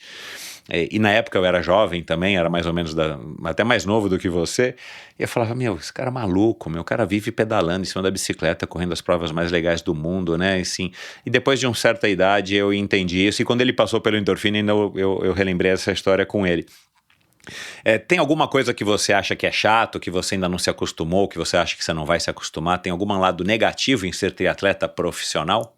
Cara, Michel, eu não trocaria nunca a roupa de ciclismo, de natação, de corrida por uma roupa mais chique, de ficar o dia inteiro no escritório, nunca. Não. Não tem esse perfil. Eu gosto realmente de praticar esporte, acho que isso é fantástico. Mas é óbvio, né, que a gente tem os dias que, poxa, a gente não é um robô, né, não é uma máquina, a gente tem os dias que fala assim, caraca, hoje eu não tô me sentindo tão bem, e você tem a planilha lá pra cumprir, aí você fala assim, caraca, tipo, pô, eu queria estender um pouquinho aqui, um pouquinho na cama, ficar um pouquinho mais tempo. Mas acontece, acho que já não é mais tipo, é seu trabalho, então aí que a disciplina realmente interfere, entendeu? É aquilo lá que fala assim, não, beleza, eu vou levantar e vou fazer do mesmo jeito, e vou colocar o meu 110% aí do que eu tenho pro dia. Nem todos os dias vão ser dias fantásticos, a gente sabe disso, mas isso é parte, acho que, do esporte, a parte do alto rendimento, e acho que esse é o lado mais difícil aí do esporte, né? Você, acho que, se manter totalmente motivado, mas quando você tem a disciplina, você consegue, acho que cumprir, entendeu? E o que é importantíssimo aqui pra mim também é o grupo, né? A gente tem um grupo que, cara, não tem uma pessoa aqui em São Carlos que não esteja nessa mesma pegada que eu, então, pô... Putz, isso é fantástico, meu. Então, isso acho que facilita muito toda a minha equipe. Eu acho que pensa igual a mim, não falo só dos atletas, eu falo assim, poxa, o Eduardo como treinador, nosso físio, ele quando ele decidiu que ele ia me curar, ele me curou mesmo, então acho que eu tenho uma equipe, assim, fantástica, que realmente me auxilia muito, acho que nesses dias aí mais difíceis. Legal. Você... Essa história do ambiente é muito bacana, né, cara? Essa questão que a gente falou no começo, assim, eu acho que isso é fundamental. Eu fico contente de você ouvir você falando a respeito disso, porque eu acho que isso é um passo importantíssimo para que o atleta esteja mais pleno e possa desempenhar, sim, o seu máximo, seja ele qual for, né? Mas que você não tenha grandes obstáculos que são impeditivos de você ter isso. E depois essa troca é muito saudável, né? Você tá ali convivendo com as pessoas que podem ou não ser os seus adversários, mas você tem um grupo como os amadores têm, né? Os amadores costumam treinar muito em grupo, e isso é uma coisa muito bacana, né? A gente vê lá, eu que tô lá no Pinheiros, a galera do triatlon lá, você vê que, é uma galera que treina junto, compete junto, viaja junto. Cara, isso é muito bacana porque vai criando um ambiente que é muito saudável. É legal ouvir você falar isso. E o que é o mais legal, assim, o que te dá mais satisfação, assim, é o resultado em si? Você é uma pessoa que depende das provas, a Pamela que também assumiu que teve muita dificuldade na pandemia com essa história de tem prova, não tem prova, não tem prova, tem prova, ela realmente encontrou dificuldades para se motivar a estar treinando, principalmente os treinos indoor, né, que eu particularmente acho que que são legais, mas assim, não tem nada a ver com você treinar na rua, com você sentir o cheiro, o vento, o calor, as dificuldades do relevo e tudo mais. Tem alguma coisa assim que para você é o máximo, que você fala assim, meu, isso aqui eu, né, ou que você pode dar aqui um recado para as menininhas ou para os meninos jovens que estão te ouvindo e tem você como um ídolo, assim, o que é o mais bacana, cara, em ser um triatleta profissional ou um atleta profissional? Michel, pra falar a verdade, eu gosto muito da competição, mas eu gosto muito da rotina. Eu gosto muito do desempenho no dia a dia. Então, poxa, às vezes mais do que uma competição em si, eu gosto muito de olhar para uma semana e falar, caraca, eu senti que eu fiz uma pista muito boa, ou que eu bati determinado tempo. Eu gosto muito disso, de me sentir que, caraca, que eu tô treinando e que eu tô apta a competir. E isso pra mim é fenomenal. Vou até trazer uma história de uma etapa de Copa do Mundo que eu participei em 2020, estava tendo a pandemia, e eu tava treinando tanto, mas tão bem aqui em São Carlos, que a gente foi para Valência. A gente teve que entrar por Portugal, porque a Europa ainda estava meio que fechada para os brasileiros, mas tinha aquele acordo do COB com Portugal, né? Então a gente entrou por lá, e faltando assim, tipo, uma semana pra prova, assim, eu caí, meu quadro da bike trincou. Só que eu tinha treinado tão bem, eu falei assim, não, cara, isso aí não importa, eu vou dar um jeito de competir. Eu queria muito competir porque eu tinha treinado muito bem. Claro. E aí foi, acho que uma das World Cups assim, que eu fiz melhor, consegui uma bike emprestada com uma menina que mora ali em Portugal, a Mariana Brugger. Ela tinha uma bike, me emprestou, fiz a prova com a bike emprestada e foi um dos melhores resultados meus, assim, que eu já tive. E caraca, porque eu tava tão, acho que, a fim de competir, porque eu tinha treinado muito bem. Então, essa rotina é muito bem feita, e isso é algo que me gera muito prazer, assim, mais do que a competição em si, é conseguir olhar para um bloco de treino e falar assim, não, eu sou uma atleta melhor hoje, depois de um certo bloco de treino, né? Isso, eu gosto muito de ver esse processo, vamos dizer assim, de ver esse trabalho, mais do que a competição em si. Uhum. Já que você falou nesse assunto, em 2015 no Pan-Americano você caiu, né? E você está contando aí desse incidente aí de uma queda de novo. Você treina a habilidade específica em cima da bicicleta, tipo, né, fazer curva, descer, frear, o Eduardo ou algum ciclista, não sei, aí de São Carlos, ou alguém que trabalha isso específico com você? Michel, eu fiz algumas vezes isso, alguns períodos, essa habilidade específica na bike. Fazia bastante tempo que eu não trabalhava isso, mas voltando de Tóquio, no dia seguinte da prova eu falei, Eduardo, eu preciso trabalhar isso. Então, tipo, no dia seguinte à prova, eu já subi na bike e fiquei fazendo curva lá dentro da própria Vila Olímpica, assim, tipo, fiquei fazendo um C, não liguei pra potência, não liguei pra velocidade, não liguei pra nada. Só trabalhando realmente habilidade, e é algo que eu tô inserindo agora, tipo, depois de Tóquio, toda semana eu tenho feito 2 vezes por semana esse tipo de trabalho, porque pra mim isso aí é fundamental. Eu não sou uma menina então. Não sou uma menina muito habilidosa, muito coordenada em cima da bike. Eu acho que eu tenho que aprender muito.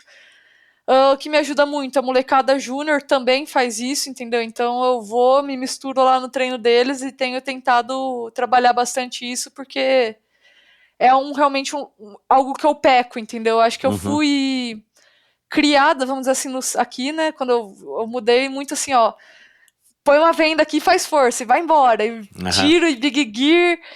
A gente não olhava muito para esses aspectos técnicos, a gente passou a olhar isso depois que eu comecei a vivenciar as provas da ITU. E é difícil de você aprender depois de mais velha, né? Então acho que hoje eu tô realmente dando um choque nesse tipo de trabalho, porque eu sei que é algo que eu peco e é algo que as provas da ITU exigem muito, né? Pois praticamente... Cara, 40 quilômetros, assim, sei lá, com retoma e vira e curva e sprinta o tempo todo, assim, é um negócio assim, a cada 200 metros você tem uma retomada. Então, se você tem essa parte técnica, assim, com um pouco mais de dificuldade, você perde muito, né, ao final, em termos de economia de energia, vamos dizer assim, e aí você paga o preço na corrida. Então, é algo que eu realmente tô trabalhando muito. E claro que você ter habilidade pode te ajudar, mas eu acho que pelo que eu tenho observado, cara, mesmo que talvez não te ajude tanto, mas pode te prejudicar muito, né? Uma queda ou num circuito como de Tóquio, né? Que estava molhado. Então, assim, se você não tem a segurança para andar e fazer as curvas ou se comportar da maneira correta, como uma das meninas se assusta no meio do pelotão e dá aquela mudança de direção e de repente, se você não tem esse traquejo, cara, pode te prejudicar muito, né? Então, eu imaginei mesmo, assim, que fosse uma coisa que, enfim, que eu acho que deve ser necessária de ser trabalhada para que você se livre desse empecilho, né? E você possa, assim, desempenhar a tua máxima performance em cima da bicicleta e depois na corrida. Você disse que depois você escolheu educação física porque você queria, né, trabalhar como treinador, enfim, você relatou aí, eu ouvi você falando a respeito da partida do vôlei, não sei, Brasil, não sei contra quem, que você viu lá, você falou assim, bom, eu não vou ser jogadora de vôlei nunca, com a natação eu não vou conseguir, mas como uma técnica eu posso, então eu vou fazer educação física, e você mantém ainda essa vontade até hoje. Eu ouvi você dizendo que você ainda quer, depois de sair do triatlon profissional, você quer trabalhar com educação física, não com alto desempenho, mas está ajudando aí atletas amadores ou formando atletas. Por que não o alto desempenho? Michel, se soubesse o trabalho que eu dei pro Eduardo nos últimos meses, eu acho que daí você entenderia, entendeu? Mas brincadeiras à parte. Poxa, foi o que eu falei, eu vi no eu sempre quis isso de Jogos Olímpicos, né? Sempre quis. Uhum. Não ia como atleta, falei assim, não, vou como técnica. E aí o triatlon, apareceu na minha vida, eu falei assim, não, eu vou como atleta. Uhum. E aí, poxa, eu acho que eu posso, assim, estar desempenhando algo que eu também gosto. Eu gosto dessa parte de formação, né? Então, é lógico, isso é um plano muito pro futuro. Acho que eu tenho ainda muito, muito que colher ainda do triatlon como atleta profissional. Mas eu gostaria realmente de trabalhar com a base. Eu acho isso um pouco do que eu posso devolver, vamos dizer assim, pro esporte, que me deu muita coisa, entendeu? E sem contar que realmente eu dei muito trabalho pro Eduardo, eu não quero, não sei se eu vou fazer o que ele faz, não, é um trabalho aí diferenciado, eu me entreguei 100% ao esporte, mas ele também se entrega 100% ao esporte, né, poxa, esses camps todos, ele esteve do nosso lado, acho que o trabalho dele é essencial para que a gente chegue lá. Uhum. Como é que você avalia a tua carreira até hoje? Assim, você é uma menina uma atleta, né? Que está satisfeita com o que você está conquistando, ou você ainda prefere olhar para frente e falar, não, cara, eu quero uma medalha olímpica, eu quero ouro, eu quero isso. Como é que você lida também com essas expectativas e, claro, com a sua própria visão do que você está realizando, construindo? Michel, acho que eu tô satisfeita com o caminho, vamos dizer assim, mas eu ainda não tô satisfeita com os resultados, entendeu? Então, poxa, por exemplo, o objetivo de chegar nos Jogos Olímpicos eu atingi. Já mudou totalmente, eu já penso diferente. Então, hoje meu objetivo já não é mais atingir, Exato, poxa, fazendo bons resultados em provas chaves. Não, eu quero ser constante no circuito mundial. Eu quero estar toda a prova lá na frente, de alguma maneira, brigando com as meninas, entendeu? Competindo com as meninas. Porque se eu penso um dia na medalha olímpica, não adianta eu só pensar em conquistar a vaga, entendeu? Eu tenho que pensar no dia a dia, vamos dizer assim. Em toda prova eu estar lá brigando. Então, eu tô satisfeita com o caminho, acho que eu atingi um primeiro objetivo. Ganhar os Jogos Pan-Americanos, era um objetivo pessoal que eu tinha, falei, quando eu cheguei aqui em São Carlos, o Reinaldo tinha acabado de vencer, entendeu? Então, era um objetivo pessoal, mas hoje eu quero ser parte realmente do circuito mundial, e acho que isso sim vai me deixar muito satisfeita, e isso sim vai permitir que, se um dia eu possa sonhar com a medalha olímpica de verdade, entendeu? Então, eu olho muito para isso. Eu quero, muito ser parte do circuito e estar andando na frente. E eu quero muito essa medalha em Copa do Mundo, que ainda não tive a medalha de ouro, né? Eu já tive uma prata, bati na trave, um bronze. Então, esses objetivos existem. E eu tenho certeza que, atingindo esses objetivos, eu vou estar nos Jogos Olímpicos, vou estar, muito mais qualificada, vamos dizer, do que eu estava agora, entendeu? Cara, que bacana. Isso aí dá uma satisfação, né? Tem horas que você se pega assim, tipo, se achando, tipo assim, em salto alto e tipo, meu, eu sou o máximo, assim, sei lá, o Guilherme, né, que convive com você aí no dia a dia e tal, assim, tem horas que você, ou Eduardo, tipo, Luísa, calma, menos, vamos lá, ó, agora o negócio é treinar. Como é que você também lida com essa outra questão, né, que a gente tem, cara, a gente tem o nosso ego, a gente tem a nossa vaidade, enfim, né, e às vezes a hora que a gente deita a cabeça no travesseiro, a hora que a gente cruza a linha de chegada, né, aliás, tem umas fotos tuas cruzando a linha de chegada que são muito legais, assim, tipo, a tua vibração faz a gente que tá aqui assistindo ou vendo só uma imagem, a gente fala, meu, que bacana, isso deve ter sido um momento fantástico naquele momento para a Luísa, né? Como é que você absorve isso e também não se deixa levar pelos teus resultados, pelos teus bons resultados, ao ponto de falar assim, não, eu sou mesmo o máximo e é isso. Como é que você resolve isso com você? Michel, na verdade, acho que eu precisava era aumentar o meu ego um pouco, né? Era tipo, sério, às vezes eu tô numa prova do circuito e eu olho pras meninas e falo, caraca, elas são fodas. E não, eu tô lá também, entendeu? Então acho que eu tinha que aumentar um pouquinho esse meu ego, falar assim, não, Curioso. Eu tô aqui, eu tenho condições de largar e de competir de igual para igual com elas. Eu acho que eu precisava, às vezes, virar chavinha, entendeu? Acho que aumentar esse ego que eu falo dessa maneira fica meio feio, assim, mas é tipo, acreditar às vezes mais que eu posso estar brigando de igual para igual com as meninas, entendeu? Então foi o que eu falei, hoje, poxa, eu tive um resultado bom em provas de nível A, vamos dizer assim, que foi no evento teste de Tóquio.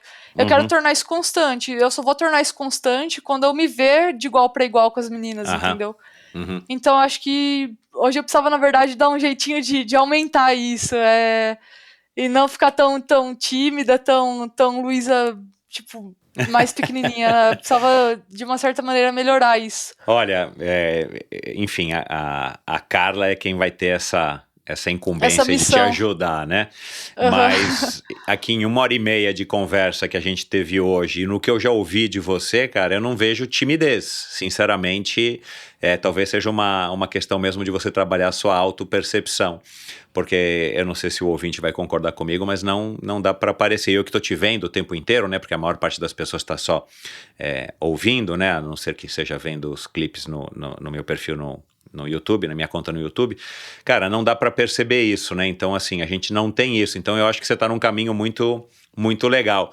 Pra gente terminar, Luísa, e os seus ídolos, assim, quem que são as pessoas que, né, você já citou aí o Reinaldo, você já citou o Bernardinho lá atrás, quando você era ainda uma criança, mas hoje, assim, ou são eles os mesmos, assim, quem são os seus ídolos e por que você os idolatra, eles são referência para você? Pensando no triatlon, eu sou fãzaça da Nicola Spirig. Ela que foi, medalha de ouro no Rio, medalha de ouro em Londres, prata no Rio. E, tipo, é uma menina, uma mulher, né? Já tem 3 filhos que tem uma história no triatlon de longa data. Eu admiro muito isso. Tipo, você vê que ela é apaixonada pela modalidade, né? Pra estar praticando triatlon há mais de 20 anos. Pois é, cara. E competindo em alto nível, tipo. E eu tive a oportunidade de treinar com ela lá atrás, em 2013. Eu via isso, né? Que ela era. Cara, ela curtia mesmo isso. Então é uma referência gigantesca aí pra mim, não só pelos resultados, né? Mas por isso, né? Por ela. Cara, ela é apaixonada pelo triatlon e você vê que no dia a dia ela expressa muito isso, né? E isso é muito legal. Eu me veio aqui uma coisa à cabeça aqui. Você me disse numa das nossas trocas de mensagem que o teu apelido é Magalu, né? E tem a ver com Magazine Luiza, Magali, o que é, né? Tem a ver com a Magali da Turma da Mônica, né? A Magalu, porque eu acho que eu como tanto quanto a Magali. E aí, foi um apelido aí meio carinhoso que o pessoal me deu. Entendi. Quem que te chama de Magalu? Cara, todo mundo. Todo mundo é. Bacana, cara. Enfim, e a gente tá gravando isso aqui no finalzinho de setembro e agora recentemente, né, a Luísa Trajano, tua xará, né, saiu na capa saiu na capa não, né, foi eleita uma das 100 mulheres mais influentes do mundo pela revista Time e tal. E aí você falou dessa questão da Nicola Spirig e no começo, ou no meio da conversa, você falou do MRV, que tem esse movimento das mulheres e tudo mais, e aí me veio à cabeça essa questão. Eu falei, poxa, será que Magalu tem a ver com alguma coisa do Magazine Luiza? E coincidentemente agora só xará, Luísa Trajano, foi eleita uma das 100 mulheres. Como é que você vê essa questão da mulher hoje, né, da mulher, vamos falar aqui da mulher brasileira, enfim, conquistando o seu espaço cada vez mais? É óbvio que ainda falta muito e tudo mais, mas você, de alguma maneira, sendo uma referência e tendo essa plataforma do esporte, né, que você está vivendo e construindo, deixando o seu legado, você vê de alguma maneira isso também como mais um papel que você pode assumir da Luísa mulher, atleta, referência, campeã, saudável, inteligente, bonita e que desempenha todos esses papéis que a sociedade exige, muitas vezes cobra, né? Que eu entendo também que existe uma cobrança muito grande perante as mulheres. Como é que você se enxerga nesse contexto, vamos dizer assim, do papel da Luísa mulher em todas as suas facetas aqui, suas versões? Não, a gente tem um papel enorme, né?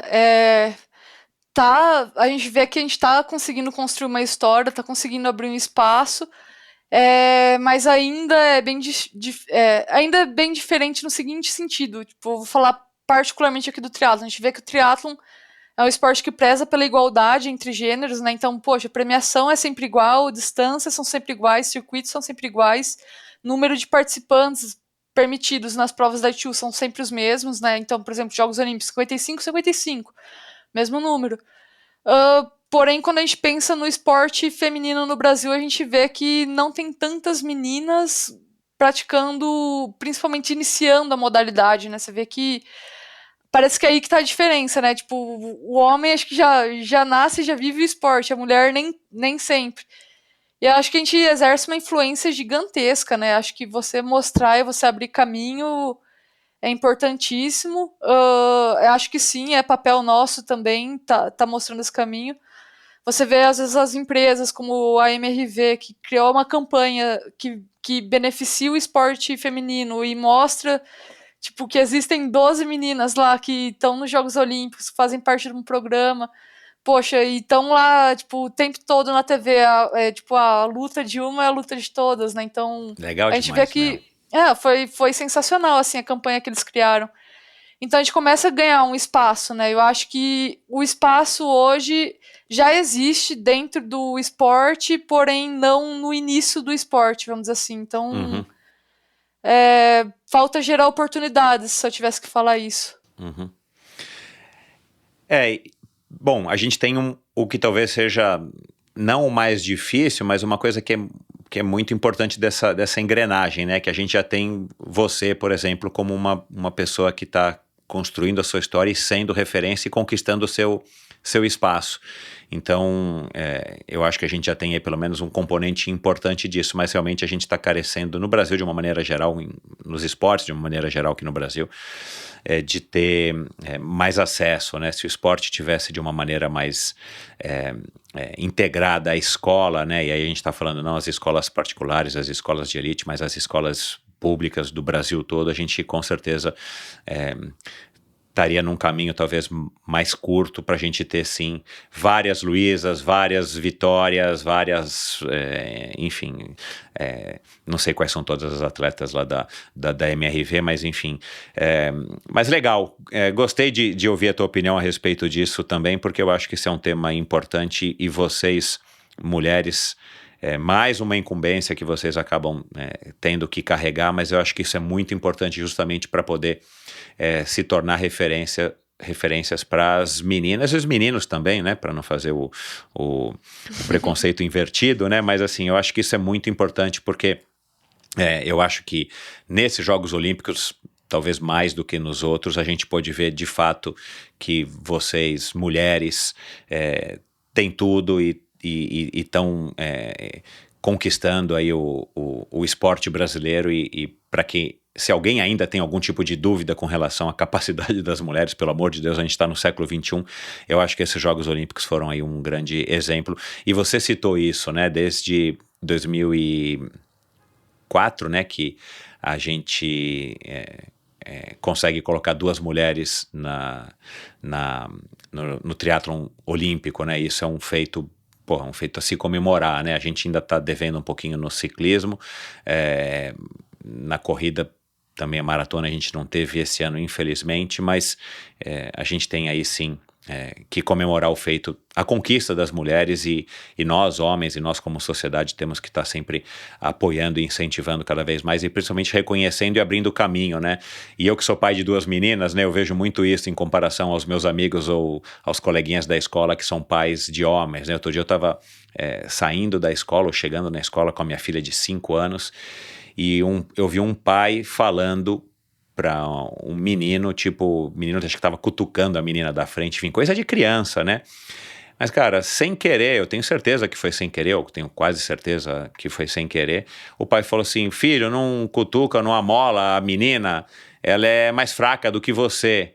Falei, ai, cara, que vontade de chegar para esse pai e falar, cara, não diz isso, né? Porque o menino vai crescer achando que as meninas são mais fracas, né? E isso é ruim para a sociedade de uma maneira geral, né? Assim, e para as meninas e para os meninos, porque, claro, né? O machismo só existe porque isso ainda existe porque isso é repetido, mesmo que seja inconscientemente, de uma maneira assim espontânea, eu ali deixando minha filha na escola, enfim. Bom, Luísa, obrigado então mais uma vez aí pela tua participação. Ninguém viu aqui uma Luísa acanhada, uma Luísa aí menininha do interior que não sabe se expressar, muito pelo contrário, tá? Acho que deu para perceber aqui uma Luísa muito forte, sangue nos olhos, com muita garra, determinação, né? Sangue nos olhos porque você já disse isso em algum outro lugar.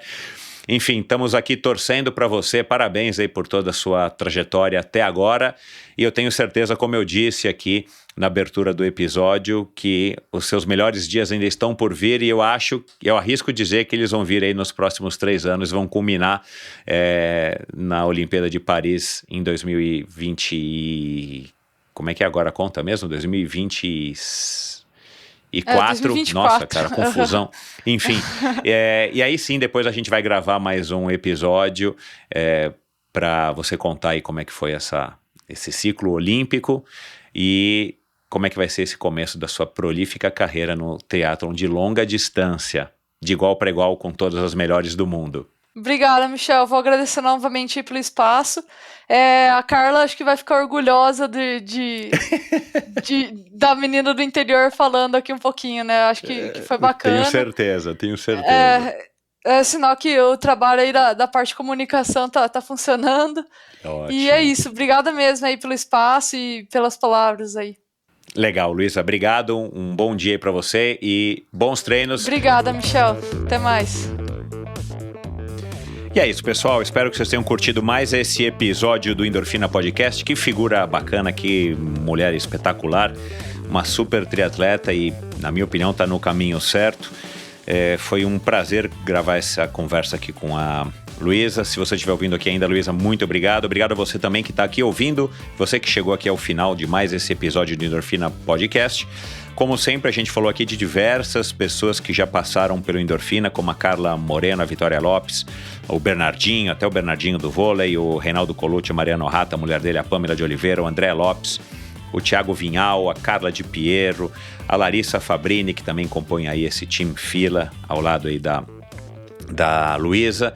Enfim, uma série de pessoas. Você acha esses episódios e todos os episódios do Endorfina Podcast nesse mesmo local onde você está ouvindo esse episódio aqui. Se você é novo, dá uma procurada aí. Se você não conhece o Endorfina Podcast, vai lá dar uma vasculhada em todos os episódios. Você pode fazer isso também no endorfinabr.com, no meu site. Lá também você encontra e consegue ouvir todos os episódios do Endorfina Podcast, bem como links para alguns assuntos, para as redes sociais dos meus convidados e para alguns assuntos assuntos mencionados em cada uma das conversas que eu tive até hoje com cada um dos convidados. Basta você entrar lá no episódio do convidado que você quer, enfim, se aprofundar um pouquinho mais, e você vai ver lá todas as redes sociais dele, ou links, vídeos e assuntos e matérias, às vezes aí de assuntos correlatos que a gente conversou aqui e que eu acho que são legais de serem compartilhados para quem quer se aprofundar um pouco mais. Lá no endorfinabr.com você também tem um link para o canal do Michel, do Endorfina TV com Michel Bogli, no YouTube, onde você vai ver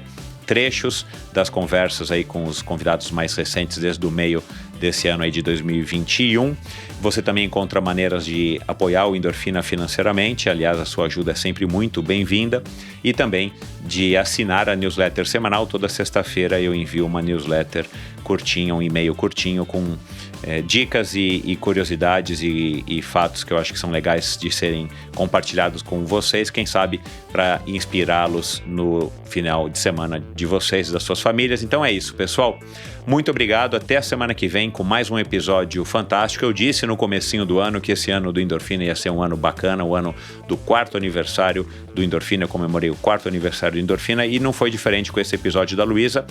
E não vai ser diferente, se liguem na semana que vem. Aliás, sigam e assinem o Endorfina Podcast no seu agregador de podcasts preferido, nesse agregador de podcasts que você está ouvindo aqui. É só você clicar lá em seguir ou assinar, e toda quinta-feira, ou quando sair um episódio novo, né, que é quinta-feira e às vezes sai episódio extra ao longo da semana, você não perde nenhum e você fica sabendo aí de histórias bacanas com esses convidados espetaculares e inspiradores que só o Endorfina tem. Então é isso, pessoal. Obrigado, até a semana que vem e valeu. Strava apresenta O Atleta em Você. A relação com o esporte começou muito tarde. Eu comecei a correr com 30 anos, do zero. E assim, não parei mais. Fui colocando cada vez desafios que para mim eram desafios maiores, mais complexos, desde baixar o tempo no 10K, completar uma meia maratona, depois passei para a maratona. Depois resolvi virar triatleta, que foi um grande desafio, né? Sofri um acidente pedalando.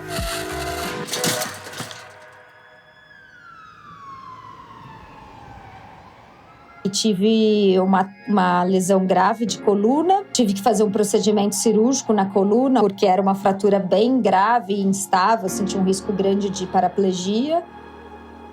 Naquele momento, eu não tinha planos ainda relativos ao esporte.